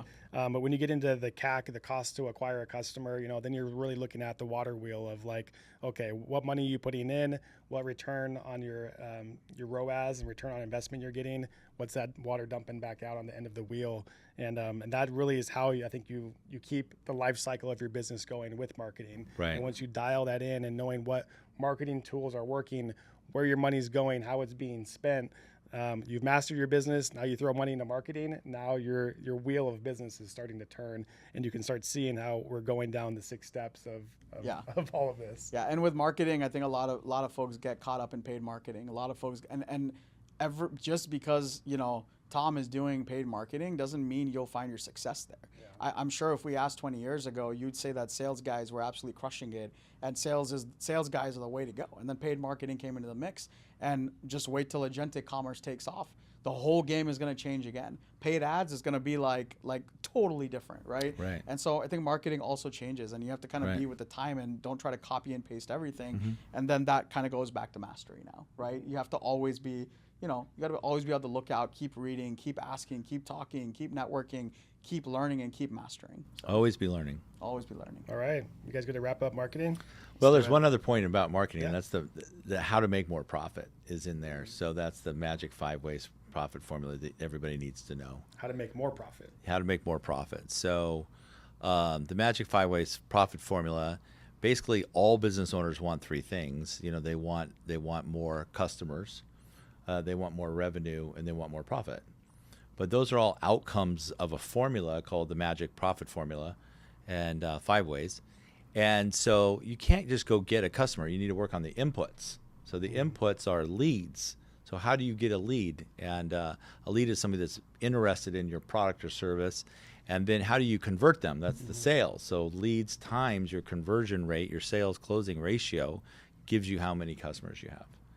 Your customers times your average dollar sale. So what's your average ticket or average order size, right? Times how often do they buy from you in a year? Yeah. Right. So that repeat business is really important, because those are the easiest people to sell to, is your repeat customers. You no longer have to spend a ton of money, if any, to market to them, and hopefully they're your A customers. So that multiplied by your repeat customers gives you your revenue. Mm-hmm. So you want to work on the inputs, and the revenue times your profit margin percentages. So when you sell a product, how much do you get to keep? That has to do with all your expenses, from the cost of goods sold to your labor to your overhead, right? And so you're always working on those 5 inputs to get the outputs of those 3 things that you really want. So yeah, a big number that Mark and I always work in for marketing is, as you mature as a business and you start incurring marketing costs, right? When you're delegating your time for that dollar to work for you as marketing, CAC is a big word. So if you're watching Shark Tank, you'll hear Kevin O'Leary always talk about he's CAC, and CAC is such a big number, because you can literally open a faucet where the money is just going right out the door when it comes to CAC. And if you are that business that's starting to spend money on advertising, make sure if you're using an agency or doing it yourself is to calculate CAC. And if you don't know what it is, it's CAC. Google it, ChatGPT it, understand it, measure it, and make sure you're using that to understand. And do know that a lot of the bigger businesses are playing a long game. So what that means is you might incur a higher cost of acquiring the customer through ad spend today, and you might sell something for 50 and your CAC is 50. So you're like, well, I'm losing money. However, what the bigger companies are looking at is, once I acquire the customer, this is part of your formula, how many times will they come back? That's right. And the trick of it is that even though that customer was $50 today, they're looking at it in a year, they're going to be $200, $300, and that's how they're calculating profitability. So when you become that bigger business, when you're competing with the bigger guys like a 4imprint or a Discount Mug, or you go to Amazon or Temu, is a whole other game. These kind of numbers are important, and understanding that and mastering your finances becomes very, very important. Right, that's right. So we had the lifetime value of a customer, right? That's kind of LTV, about, super important LTV. Marketing. How long? So a good thing about LTV. So small business owners don't a lot of times realize the long-term value of a customer. So for instance, if you had a product that was $100 and it costs you $50 to make it, and there's $50 in profit in there. And I said, John, would you pay me $20 if I gave you a customer? And you'd say, yeah. But would you give me $100? A lot of small businesses say no. I wouldn't give you $100 because it cost me $50, and I'd be losing $50. Mm-hmm.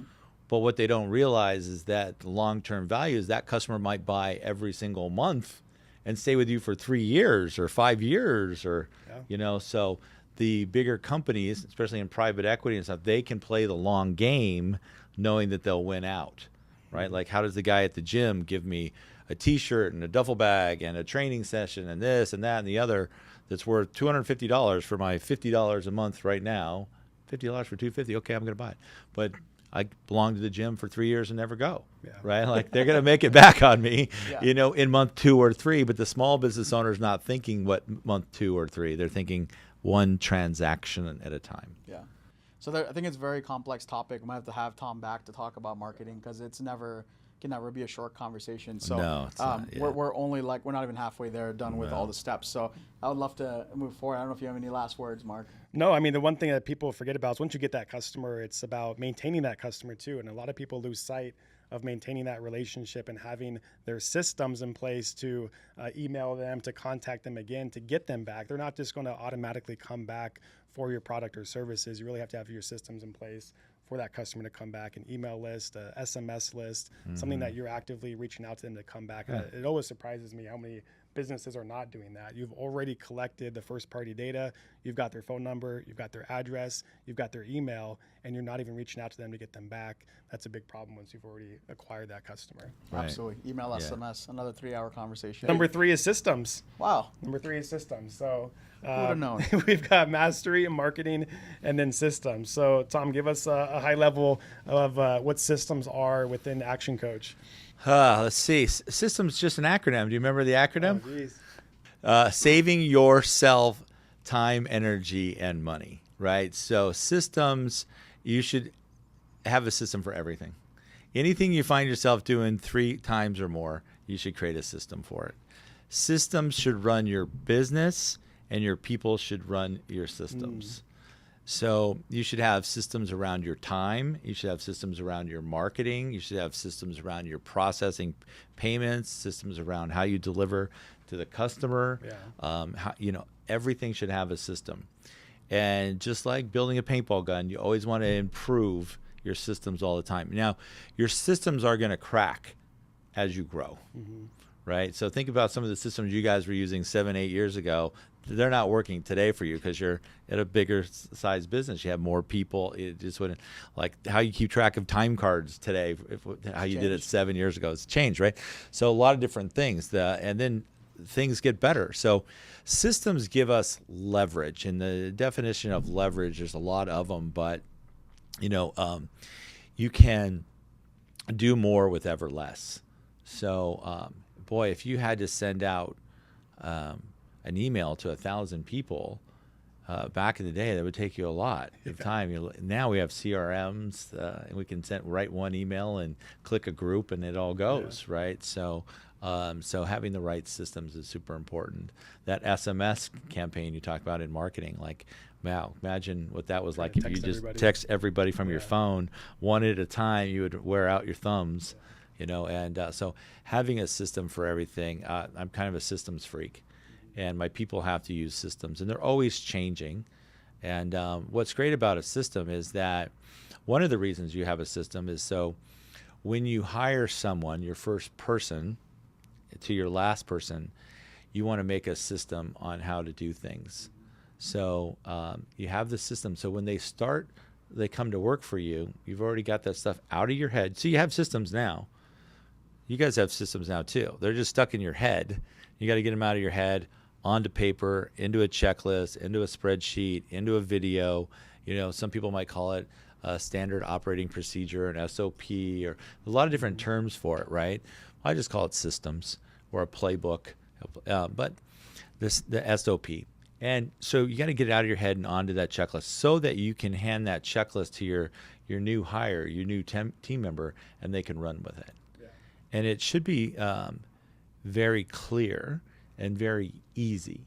So like you should be able to hand it to a Girl Scout that's selling cookies, a 12-year-old or less, and they should be able to run with it, and they should be able to do it, you know. And then when you take it to the next level, you have your team members start documenting your systems for it, right? So this was definitely a turning point in our business when we were working with you on our systems, and we started hiring people, and we had to teach them how to use the engraving machine.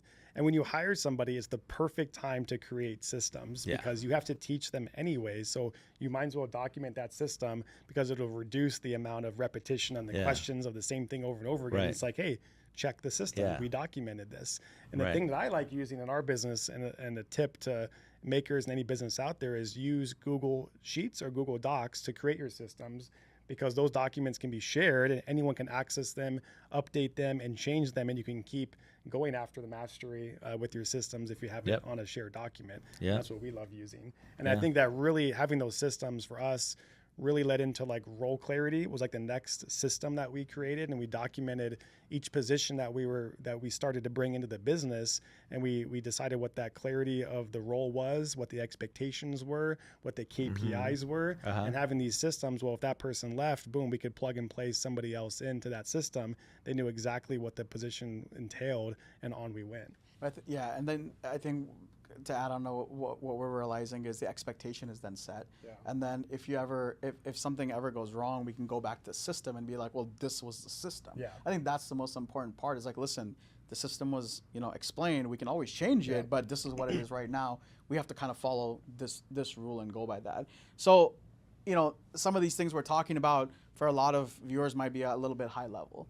You might be alone, you might be at home, and you might be, with your wife or your kids or your mom, your dad.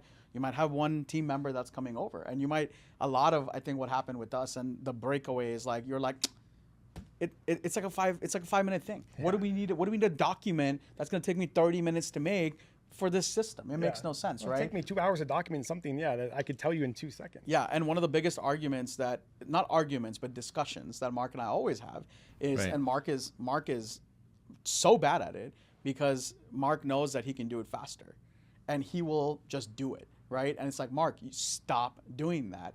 Like, stop it. You need to give it to the person, spend the 20 minutes, make a system, because otherwise you will never ever be able to delegate it out because you'll never make a system, right? I know you can do it fast now. I know you're the best at it, but until you don't master it and you can't make it a system where somebody else can master it, then this is useless. You'll be stuck doing it, right? But one thing that I learned is when I used to work at U-Haul, I remember when I came on this job as a financial analyst, and I remember they gave me this manual, and this manual must have been like, I don't know, it was like 100 pages long, and they clearly worked on their systems. But guess who didn't read a single page of it? This guy right here. I still don't know what the heck the first page said, because when they gave it to me, I'm like, no way in hell am I reading that. First. Second, no way I'm remembering any of it, because none of it's interesting to me. Right. So one of the first things, I don't remember if this was you or who it was, if you're at home or if you just have your shop, one of the greatest ways to start doing systems, which I absolutely love, which we still need to implement, is if you are doing something, okay, in your head, the first thing you should do is write it down. The second thing you should do is tell yourself, I need to do this in a minute or two on a video. Make a QR code and slap the QR code wherever you're doing it. And the reason why that's incredibly efficient and it's incredibly useful for someone at that level that you might only have 1, 2, 3 employees is one of the big things, for example, that you'll end up delegating in your business is shipping. Right? You're not going to be shipping forever. And imagine having a sticker on the shipping table where you literally have a 1-minute video on what your standards are, what you're doing. And let's say somebody just comes in for 2 hours, like let's say your dad does. You just tell them, hey, just scan that QR code, watch the video, and it'll show you in 1 minute exactly what to do. And if you get confused, guess who can rewind it?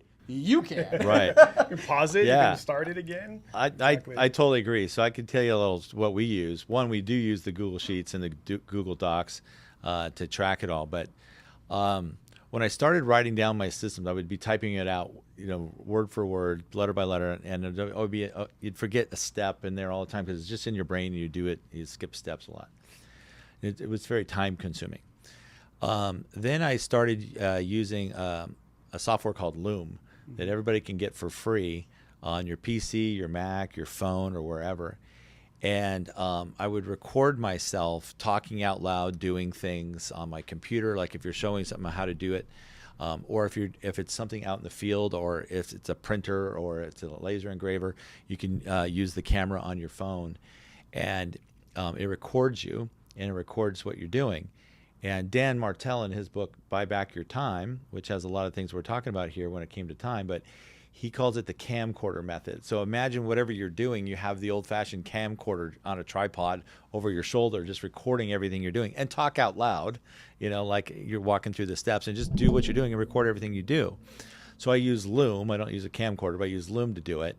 And the new Loom with AI has, it takes your transcripts and builds the SOP for you, step by step with the checklist. Really? So now you just copy and paste that and put that into a Google Doc. You put that link to the Google Doc in your Google Sheet, and next to that, in the other column, you put the link to the video.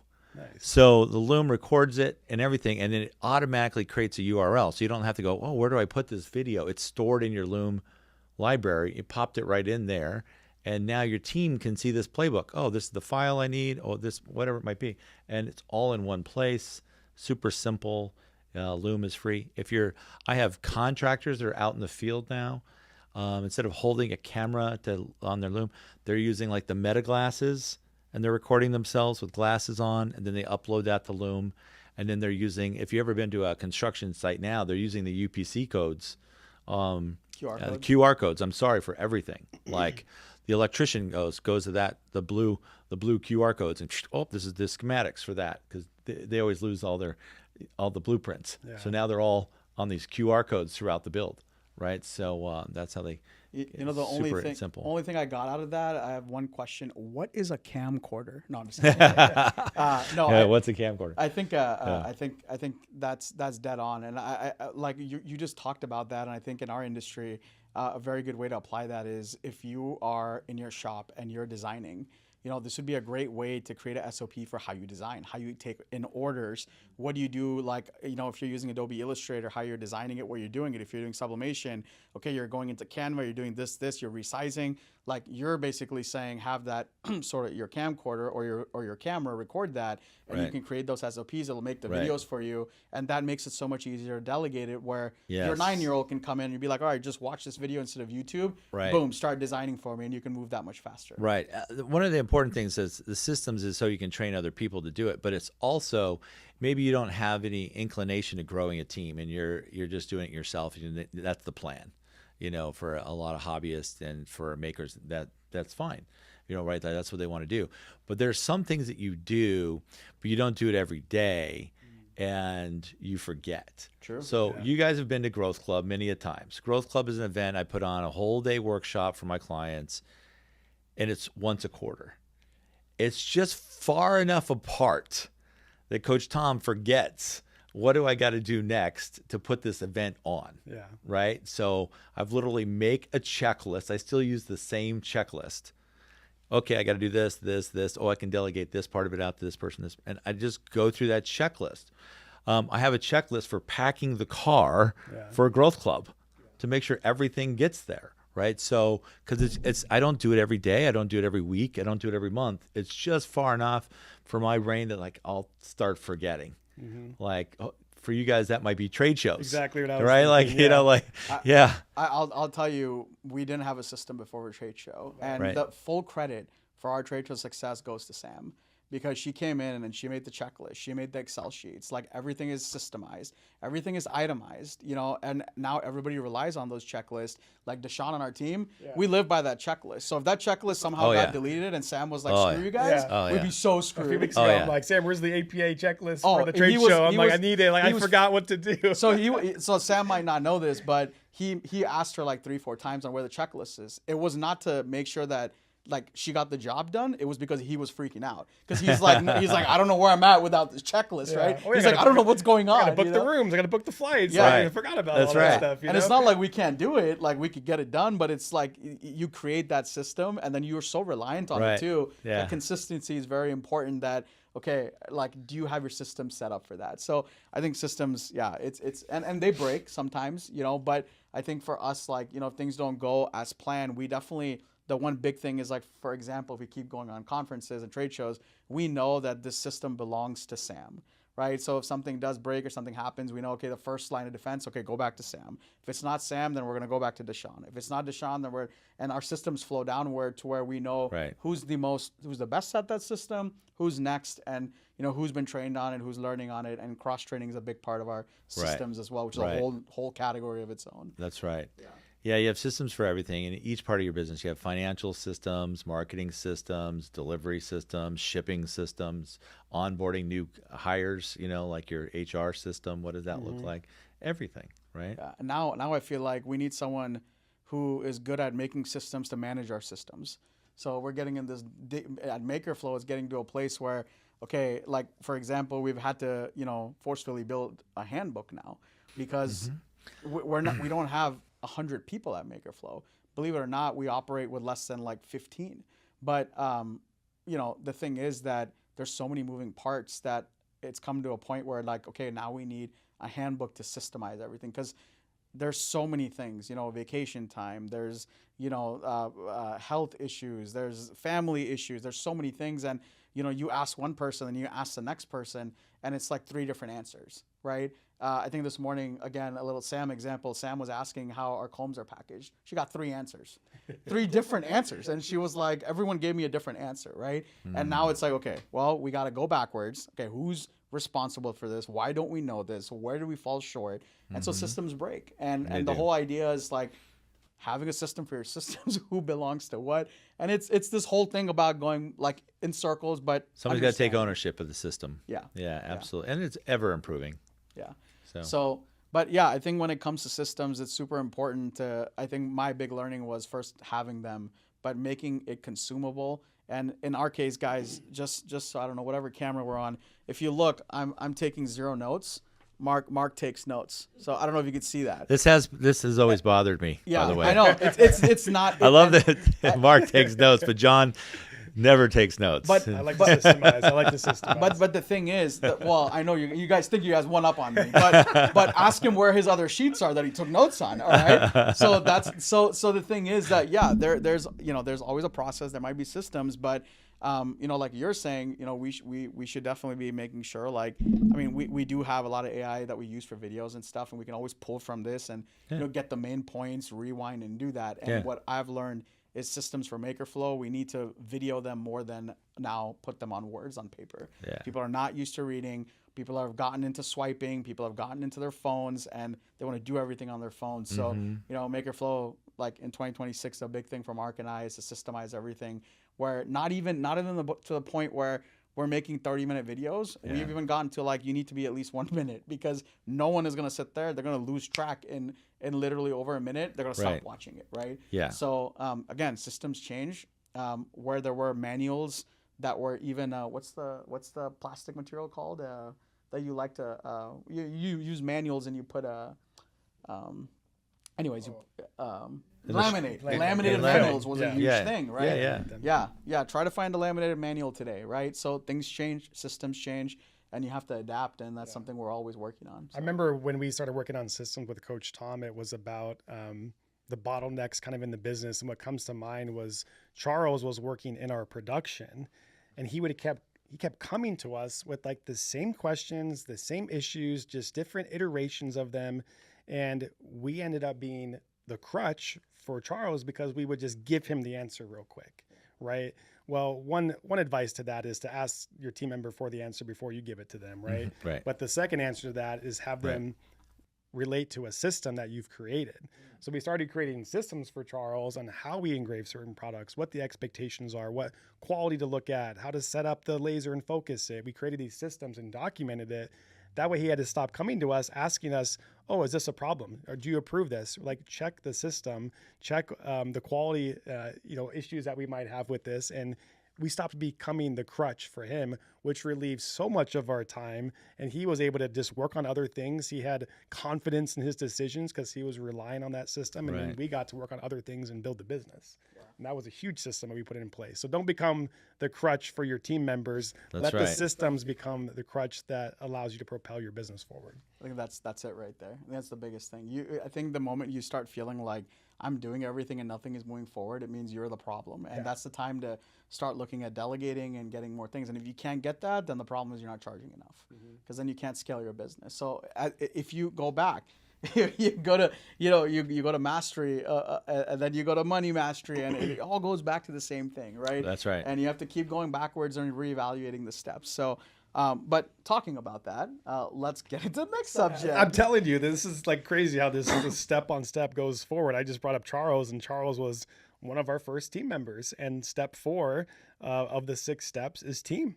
Building a team. And yes, we got mastery, marketing, systems, and then team. So a lot of people ask us, Tom, is like, how do you know when to hire somebody? When do you know to take that step, and when can you afford it? And when do you know to hire your first team member in your business? Right. That's a great question. Get that a lot. It doesn't matter if they're a contractor or a law firm. They all go through the same question. So we talked about systems give you leverage in your business. Obviously, hiring another team member gives you true leverage in your business, the leverage of people. And if you're doing all the work yourself and you're ready to hire that new person, one of the problems we see is like, oh, I have enough business for me full-time, but I don't have enough business to hire a full-time person yet, right? So how do I go from that? That means I would be paying them money, and I would be taking away from me and my family, because now I'm paying them. I see this all the time, especially like with plumbers. Like they're busy, they're working 60, 70 hours a week, but they don't have enough to go pay another guy 40 hours a week, right? So you don't always have to hire full-time, by the way, all the time. And you're not paying for somebody for the whole year in advance. You pay somebody a couple weeks, 2 weeks at a time. So when you do have the systems in place, you got to do the systems first, so that person can get up to speed quicker. And when they're up to speed quicker, they'll be making you money. And then you can be working on what is your genius. Now, a lot of times your genius might have been being on the tools, doing the plumbing, or in this case, making things. Like you're really good at making things. But now you need to now you can spend your time developing the systems for your team to run, or go out. In this case, you would want to free up your time to go out and do more sales. So there's always like this teeter-totter effect of like, okay, I need to do more marketing and sales so I can go get another guy or gal. And then it's like, okay, a little bit more. And the next thing you know, you got two dozen people working for you. So it's little by little. But we got to make sure, when the number one thing that bites people in the butt, if I can say that, is that they go out and they hire, and they have this new free time. If they did it right, they should have some freed up time, but they don't use that freed up time efficiently or in productivity to create more revenue, right? So they just work less, which is fine if they want to just work less. But if they need money, to have this new person, then they need to focus their time to switch on generating revenue, which is making sales. Yeah. So, or maybe it's, hey, I need to focus on working with hiring a salesperson first. If you go hire a salesperson, they're bringing you all this business. You will hire another operator, somebody to help you, right? So it's kind of a back and forth. Maybe it's one salesperson for two people helping you in the factory, or whatever it might be, right? So you want to hire the right person is super important, because most business owners don't like firing people. They don't. You see, you didn't. Okay, Tom, call us out. They don't like Call us firing out. people, and nobody likes. Well, I do know some people that do like firing people, but most people don't like firing people. So you got to learn to hire slow. Be really methodical and make sure you get the right person. Don't just get somebody that can fog a mirror, right? So, but you gotta learn to fire fast. Yeah. Right. So if that person's no longer a good fit, you've tried coaching them up, they're not following the systems, or they're breaking the rules, or if they're culturally not a good fit for your team, they're like the rotten apple, and you could lose some A players on your team if they got to keep working with a D player every day. Right. So that's number one. You don't want to lose an A player because you're hanging on too long to a D player. Amen. So the people will leave because they don't like who they're working with, so you're going to lose some good people. But number one, when you're hiring, think about what does your ideal candidate look like? So what I like to do is take a piece of paper and draw a line down the center, top to bottom. And on the left, write all the things I want in that person, and on the right, the things I don't want. Now, I like to stay in the positive and write the things I want, the attributes, the skills, the values that person would have. They're on time, they're professional, they live above the point of power. They don't blame others, they don't make excuses, they take ownership, they're accountable and responsible for themselves, right? So we make the positive things. If we can't think of all the positive things that we want in a person, maybe we've had a bad hire in the past and we know what we don't want. So we go right down on the negative side, what we don't want. We write down whatever that thing is we don't want, and then ask ourselves, okay, what's the opposite of that? Oh, we don't want somebody that's late to work all the time and makes excuses. Oh, what's the positive? We want somebody that's always on time and punctual and takes ownership for themselves, right? So we write that down. And so when you have this list of what your ideal candidate looks like, you're programming your brain to look out for it. Otherwise, you're just going to get what you get, right? So if you really program your brain what you want, it'll come to fruition, and you'll get that. So make the list of what you want, or else you're just going to get what you get. Yeah, that's true. So put it on paper. Yeah. When we first were hiring, it was a lot of fear in like your first hire, and really letting go of control. But what really stuck with me is when you gave me that that BFO of, I was spending over 3 hours a day shipping the products, and you said, Mark, if you're spending 3 hours a day, how much is your time worth? What's the value of your time? Right. And what could you pay somebody to ship for you instead?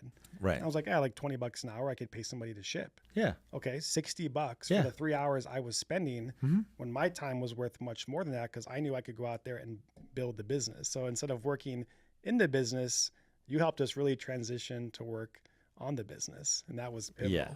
That's exactly right. So when you do the time analysis in the beginning, going back to mastery, you look at all the things that you're doing. And if you find yourself doing employee type work, then you're only going to make employee type pay in those hours. So like a good example is shipping. Like if you find yourself shipping and you can pay somebody $20 an hour, you are actually costing your company money. So you guys, the value of your time is very valuable. You could be out negotiating bigger deals with strategic partners, corporate things, or looking for new products from your manufacturers that have a much higher value than, say, $20 an hour, right? So, I can mow my own grass. I don't have a lawnmower, but I could mow my own grass, and I might like it. I might be okay at it, but it would probably take me a couple hours if I did have a lawnmower. I got to get it out, mow the grass, clean up, bag it up, get it in the trash cans, hope there's gas in it next time, maybe it starts. But I can pay my guy David, $50, and boom, he's got all the equipment, it's done, it's clean, it's gone. And I can spend that time, that hour, with my family, with my clients, making sales, playing golf, doing things that I like better and or in productive time, like with my clients. So if you're doing those lower value jobs, it's a per hour job. So like we talked about destination mastery, where do you want to go? What are your goals? Usually that's how much money you want to make too, because it's usually in there. Yeah. So then, okay, divide that by how many hours you want to work. So okay, divide that by 2,040 hours if that's a normal work week for the year. Okay, I value my time at $100 an hour, or 150 or 500, or some CEOs 1,000.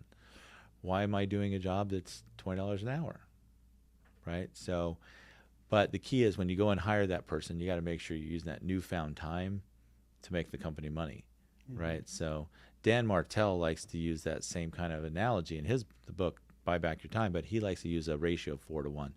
So if it's something he can pay, if it's 1/4 of what he's worth, he'll pay it. So like for instance, if he values his time at $500 an hour, he'll pay somebody $125 an hour to do that, right? So that might be programming or coding or something, or something that's, that's like that. So I think the bigger thing on this one, I think a lot of folks will be questioning is, what is my value? yeah. So what do you want it to be? So I don't know. Let's talk about it. Yeah, These are great concepts, but like let's say if I'm a maker at home, Yeah. break Yeah. it down for me. Let's say if I'm Yeah. making $250,000 a year in revenue. Right. How do I figure out my value? Right. So two things. Number one, start and know where you're at. What's your value right now? What do you like? So take how much money you brought in last year in profit, and then divide that by how many hours you worked. Right. So let's say if you're making $250,000 and you made 20% profit, which means that you took home, not revenue, you took home 50,000. Yeah.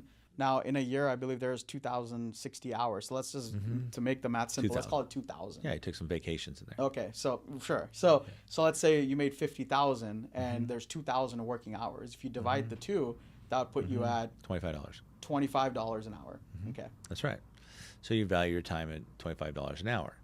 So if that's a job, you might need to go and do that yourself. Like that's what right now. Now when you set your new goals, and I want to make, the company's going to do $500,000 next year, and I want to pay myself $100,000 in profit, then I value my time at $50 an hour.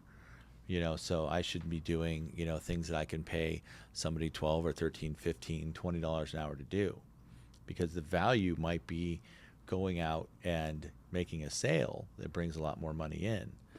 I had a client that's an attorney, and he valued his time back in the day. I think it was like $300 an hour. Now today he charges like $550 an hour. But back then, when he was billing his clients at $300 an hour, he thought that was great, and it was good. But we built his law firm, and they had 10 to 20 people at the time. And I said to him, we were talking about marketing. He wanted more customers to come in, more clients. And so we did a strategic partnership. So he was going out and meeting with other attorneys that don't do the same kind of law that he did.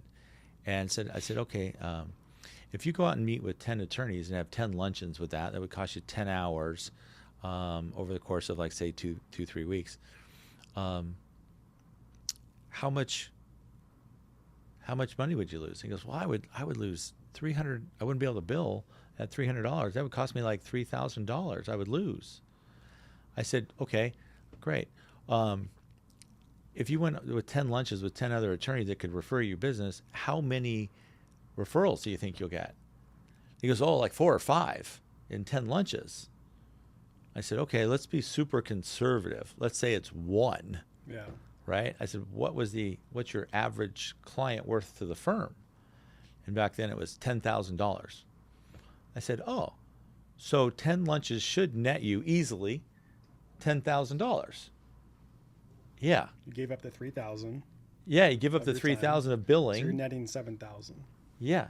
So every time you pick up your briefcase or get out your laptop and you're doing client work, you're costing your firm money.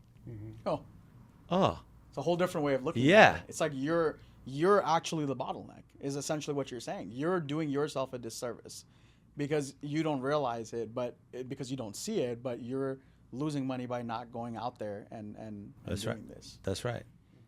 That's right. It's a big one. I think it's a good one to understand, and once you get that realization, I mean, like you and I have that realization. I'm always on the thing of how do I delegate? How do we build teams, systematic teams that we don't have to think? And every time, I'm here doing the same thing every single week over and over again for hours on end. I'm like, why are we doing this? We need to keep moving MakerFlo forward. I need to work on innovative product lines. I need to work on, the USPs, like, making sure that, our products have 15 USPs and I can only market 5 of them, but the product is so beautiful and so great that when people get it, they see the other 10, like that's what we need to be thinking about. Right. But when your mind and your space has been consumed by these other 45 things going on, I can never work on that, right? Right. And so I think the power of that is massive once you truly understand it and believe in it. Because if you don't believe in it, you're not going to do any of it. So, but yeah, absolutely. So, teams. Yeah, teams and how to value your time. Value your time. That was the biggest one with Yeah. working with Action Coach and Coach Tom. Well, I would say when it comes to team, one of the most important things as well is culture. So, and this is where you guys have really stood apart from everybody else that I've worked with over the years. Is the culture you have built at working at MakerFlo is top notch. The things that you guys do for your teams, the culture that you've built. Now, the job of the owners is to come up with the rules of the game, and the culture you have to start it, but it can start getting built by the team itself. Yeah. Now, if it gets a little out of control, you got to wean it back in. So tell me some of the things that you guys have done to build the culture within your team. I mean, our team is our blood of our business, like our team provides to our customers, and that's also a lifeline of our business. So we got to take care of the team so they can take care of the customers and they can come back around. It's a full circle of life there, so culture is huge for us and our team. And, we've got to treat them like family, That's We right. actually have to care. It's about being a leader, right? And treating them how you want to be treated, Yeah. We both worked in corporate and we understand. Treat them how they want to be treated. Yeah. Yeah. Not how you want to be treated. Yeah. Perspective, The right? platinum We talked rule. about The this platinum rule. Treat them how they want to be treated. Exactly. They might be okay with being treated differently than what you want, but Yeah, everyone's different, right? We do the DISC assessment with our team, and that was huge eye opening for everybody to understand what is their DISC and how do you communicate with somebody that's different than your DISC, and that's an awesome way to communicate better and to build your team. Yeah, I mean, Mark and I think we made our what do we not care about list for our culture. We work corporate, so we're like, this is what we don't want. We don't want none of our team members should ever have to pay for a lick of water. Like that's my minimum requirement coming from corporate. I have to pay for water, right? And we went as far as to going like, okay, not only you have to pay for water, you don't have to pay for snacks, you have to pay for lunches, right? And that was like a big thing for us. Yeah. The second thing was like having HR departments. Oh my God, I hated HR departments. It was almost like you go down to somebody to complain and they don't care. They're just like, you know what? Here's a form, sign this. Okay, you guys are good. Like it was just a Band-Aid, right? And this is why we implemented Dr. K. And Dr. K comes in and, he tries to go deeper than the problem. He goes below the problem to see why does it keep happening. So we went, Mark and I were like, we had a long list of what we didn't want. Right. And from that, we came up with, okay, this is how it's going to be. And like you said, you start out with that and we started as a small garage company. We had some of these systems and we had some of these when we were at Mark's house. Free lunches were when we were at Mark's house. So just anybody watching out there, just understand that if you're working at a company, it's their choice not to give you perks. It's not because they can't afford it, because we've been doing this from day one, from when we were at home, when there were only 3 of us. So this is not something like, that we were so highly profitable. It's a decision we made that we wanted to do until this day. Even during COVID, when things were rough, we might have tightened the budget, but lunches were still free here. So it's just a decision you made, and we have made a decision to do that, and that was part of our culture. So and there's a lot more cultures like implementing healthcare. We don't have to do it. It's so expensive. Oh my gosh. But we want to make sure everyone has healthcare, and it's helped a lot of people. So, but it's to your testament, like you'll make these systems. You'll do these things to build your team and have a solid team. And we started out, as a small business, we built them like that. But as our business matures, as our team is doing more, they're demanding more. We need more out of the team. We need, a better quality of team.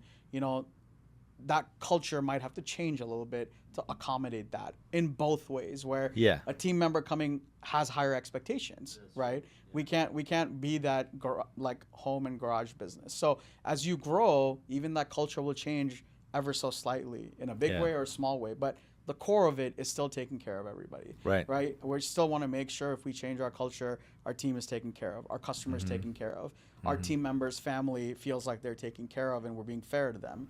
Even that's a thing. Our vendors are taken care of. We even think of that far because, that's a big part of our circle. If our vendors are pissed at us and we can't get product or we can't get services done for ourselves, how do I serve my team and the customer? So there's a lot of thinking behind this and culture, as you can see. Thanks for asking that question. I get fired up about it. Yeah. But it's a big part of what we do, our big why. And, it's something that again, Mark and I thought of this when there were only 3 of us. So if you're sitting there behind a screen saying this is not important, it is important because it will drive you, your business, and the future of your business in ways that you couldn't imagine.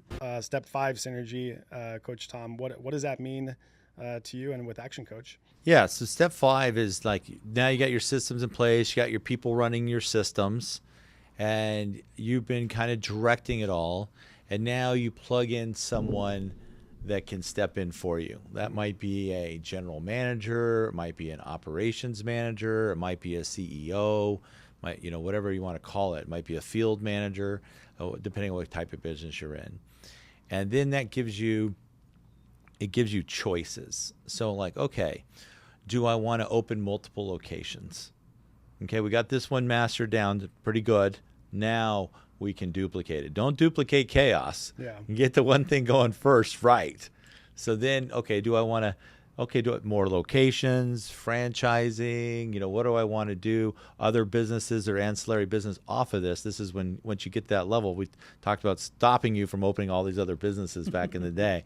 Now, once you get to this point, this is the point to which you can be like, okay, yeah, I can take all this stuff and apply it to any other business, right? There's so many other businesses. Like you guys could own an embroidery company, like with all the knowledge, it's the same kind of thing, right? It's not, you could, own a custom pen company, from all the knowledge you take.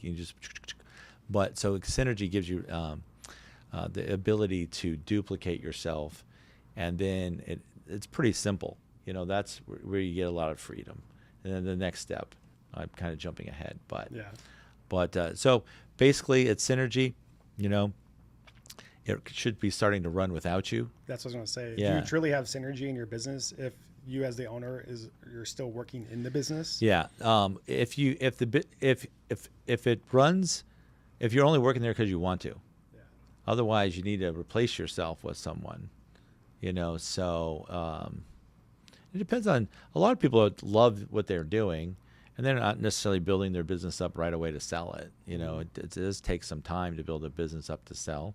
It could take, 3 to 7 years, sometimes less, sometimes more, depending on where you're at right now.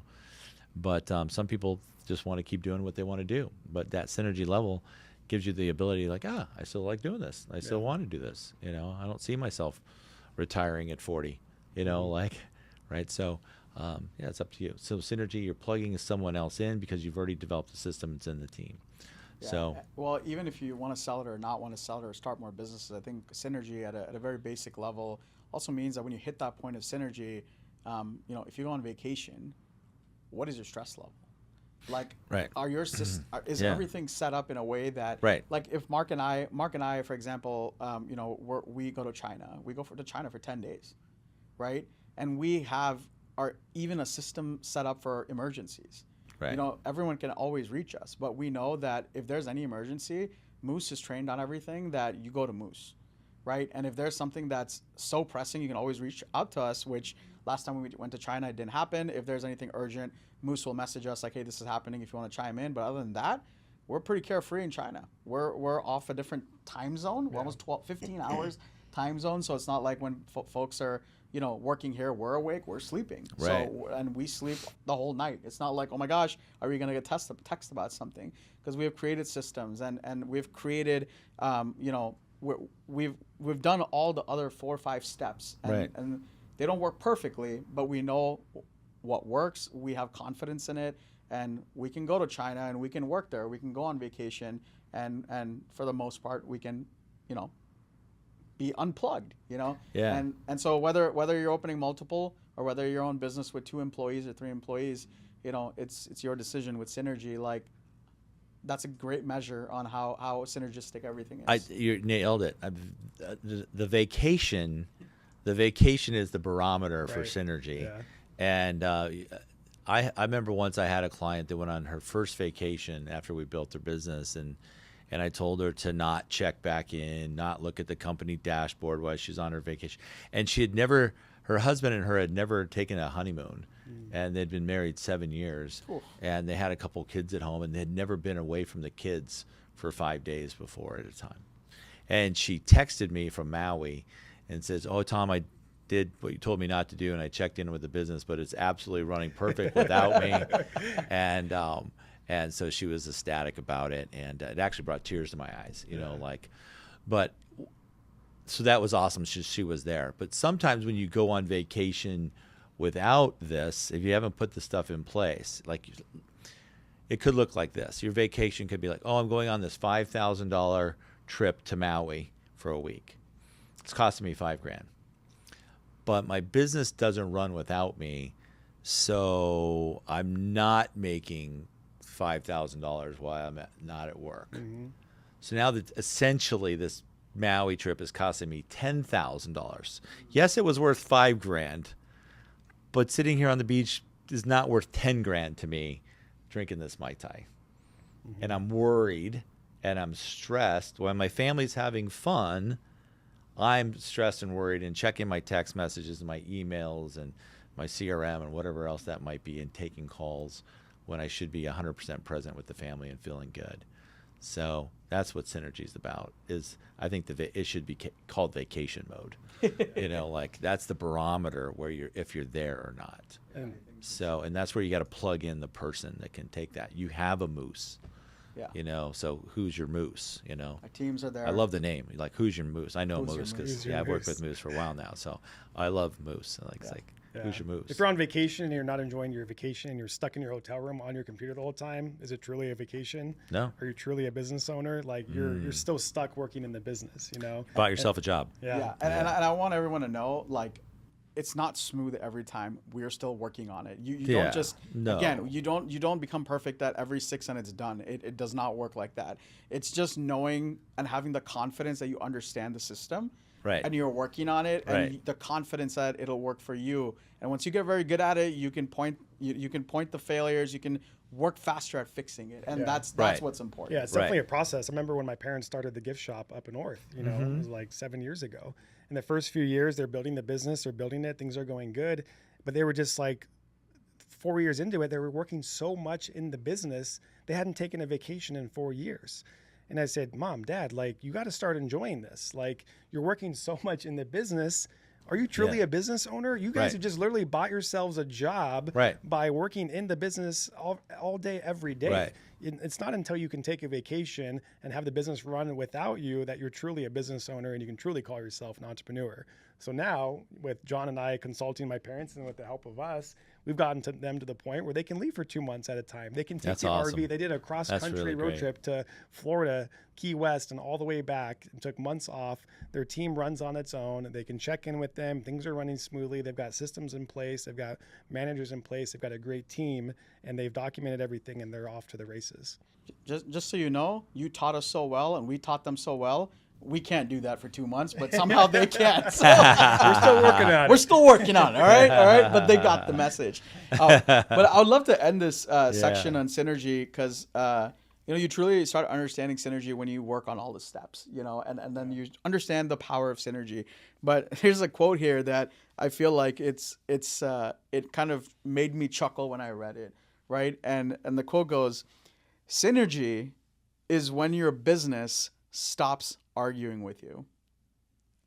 Oh, wow. That's really good. Yeah. Synergy is when your business stops arguing with you. Now, the way I want you to take that is go back to the other 4 steps. Is your team arguing with you? Is your money arguing with you? Are you going to the bank and going, oh my God, I don't have enough of it? And your bank's like, I got to spend more of it, and your bank account's saying that. Is your marketing arguing with you? Is the marketing guy calling you and he's like, I need to spend more money to get a higher ROAS. I need to do this in marketing to do this. Do you just keep arguing with your business? Because if you're arguing with your business and you're the point of contact, it means there's absolutely zero synergy in anything you're doing. And just like you guys have been saying, you just bought yourself a job. All right, we're done. Way to go. Yeah, it's important. Business is, I'll tell you the definition of business in a second, but if business were easy, everybody would be doing it, right? But it's only about 9% of us fools that are in business for ourselves. Out of the 9%, what percent actually make it? Oh yeah, I don't lesser even. percent. It's the astronomical, the ones that don't. But so my definition of a successful business is a commercial, profitable enterprise that can run without me. So commercial, we think about having all those things in mastery and profitable. I think all of the steps in marketing that we talked about. An enterprise, we got the system and the people that are running it, and without me is the synergy. So commercial profitable enterprise goes along with the 6 steps, if you will, hand in hand. So that's really the definition of a successful business. So yeah. Awesome. Well, we just talked about this. We talked about, vacation time and things like that. So this is kind of the last step, and this is where, Mark and I are truly trying to reach this step. So I don't think we've done it. We're still working on the synergy part, right? We've understood what synergy means for us now. We understand we have to create better systems. We have to write things down. I say that loosely, like not notes. I mean, like write systems down, all right? We go to step 6, which as a business owner is having freedom. So explain to us in this context, what is the meaning of freedom?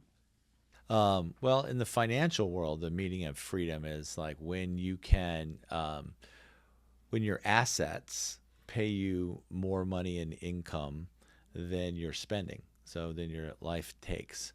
So you can choose to, some people, their employees might think of that as that retirement date. So when I have enough money saved up or whatever that looks like. In business, it's very similar, and there's more to it.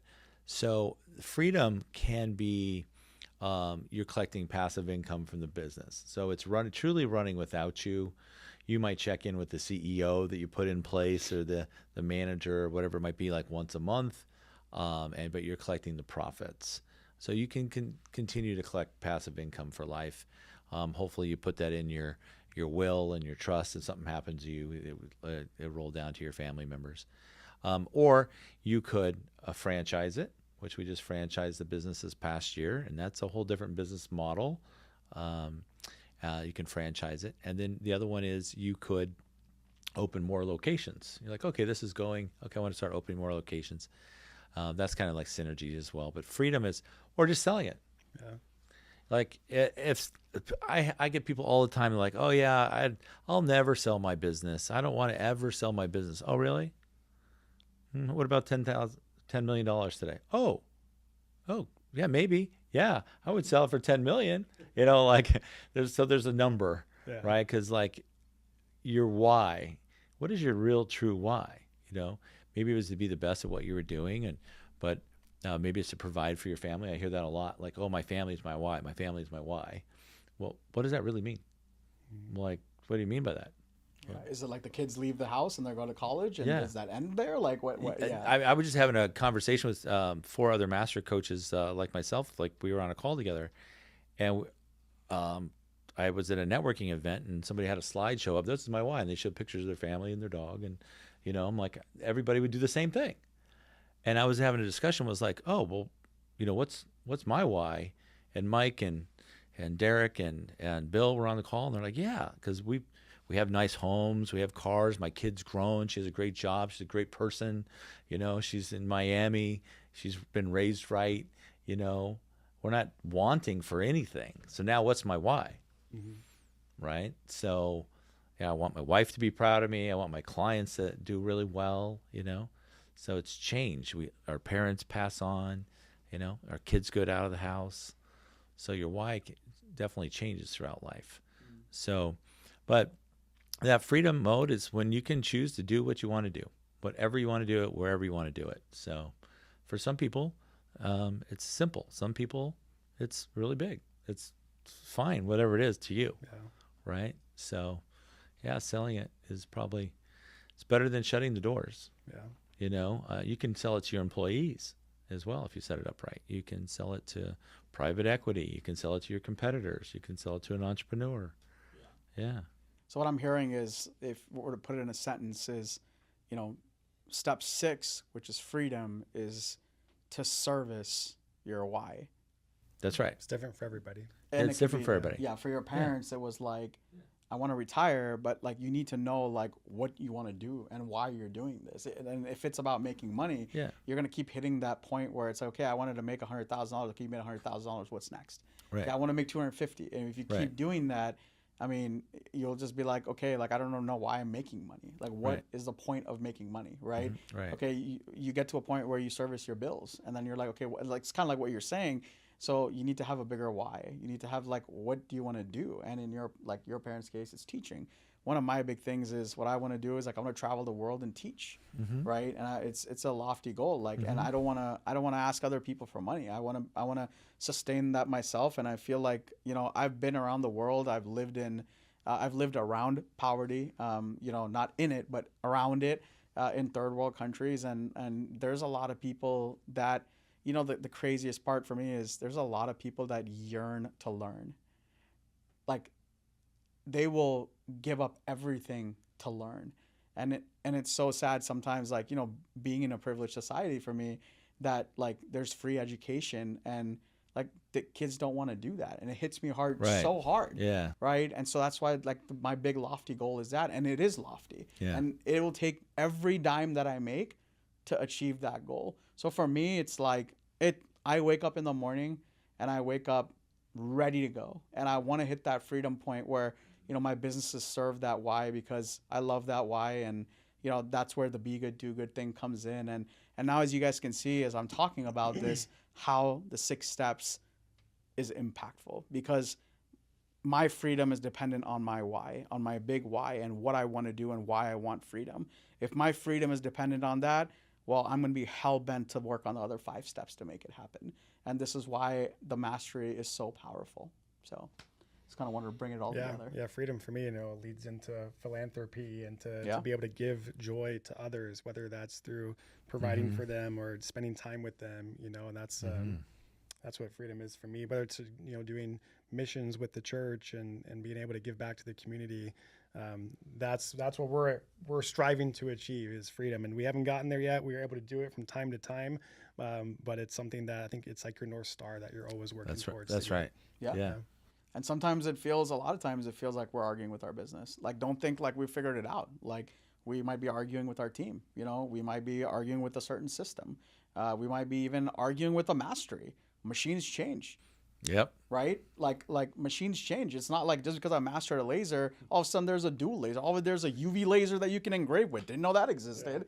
All of a sudden there's a $45,000 UV printer, Marketing and now changes, there's a $2,000. marketing with the agentic sales, e-commerce changing. Right. Yeah. And sometimes you're just sitting there in the mirror going, MakerFlo, shut up. No, I'm just kidding. but we definitely feel that, and as we mature in the steps, that's why I was saying that now it's almost to a point where it's like, okay, for the systems, we almost need somebody that's focusing just on systems and making sure things are running as a well-oiled machine. And for something that you were saying and something that your parents have achieved is replacing yourself, right? It's like, how do we replace ourselves? And that's the system creator. In your parents' cases, they hired somebody that is managing the systems that they created so they could have freedom, and they're out there vacationing for 2 months. And I'm wondering how we taught them that and we can't figure it out. So that's incredible. But it's inspiring. Like, you can do it is basically, what we're trying to say. So awesome. Well, guys, I think that wraps up, this episode with Coach Tom. Like, what a lot of learnings here that we were able to give to our viewers today. And we want to thank Coach Tom for thanks for having me. It's been awesome. Where can people find you? Where can they tune in? Where can they connect with you? The easiest way to connect with me is probably on my website. It has all my social medias links on there, but you can go to actioncoachofaz.com. And on there, you can find my Instagram and my YouTube, and follow along for different business ideas on there. And if you need any help, book a 10-minute call. I have the 5 ways formula sheet on there on the website. You can click a book a 10-minute call, and we'll get that to you. Yeah. I know it was pivotal for us in our business. If you're growing your business and you're stuck in a rut, you don't know what to do next, that's totally common. We didn't know what to do. We didn't know where to go, but to find a mentor, to find a business coach, and to just connect with that person, and it was pivotal for us to grow our business because we didn't know what steps to take. But to get with somebody that's done it before and give you a helping hand to get there, highly recommend it. So whether you're reaching out to Coach Tom and take some of his coaching advice, or you find somebody local in your area, definitely recommend finding a mentor and a business coach. Yeah, we can help you find somebody anywhere around the world. Yeah, That's true. that's right. Action coaches across the country. Yeah, we have great coaches. Okay, Yeah. awesome. Any last closing remarks? Not really. With me, like with Dr. K and with Coach Tom, you know, I'm really hoping to bring them back. And, you know, as we get more comments and reactions and, you know, emails back from, you know, all the cuts we make to this and we send it out on what topics are, you know, most integral. I'd love to, you know, have them back, obviously, and make sure we dive deeper in it, whether it be marketing or systems, you know. Yeah, we go deep. Yeah, and maybe not spend 2.5 hours, but we spend 45 minutes on one topic and really get into it. But super excited, and again, thanks for coming. My pleasure. And it's always, you know, nostalgic to kind of go back to where we started and where we are. So. Yep. Absolutely. So there you go, guys. If you have any comments, suggestions for us to dive deeper in a future podcast, make sure you guys go ahead and comment on our post, comment on the YouTubes, give us some tips, some advice, what you'd like to hear next. And we thank you for tuning in to the MakerFlo podcast, Making with Purpose, and we'll see you next time.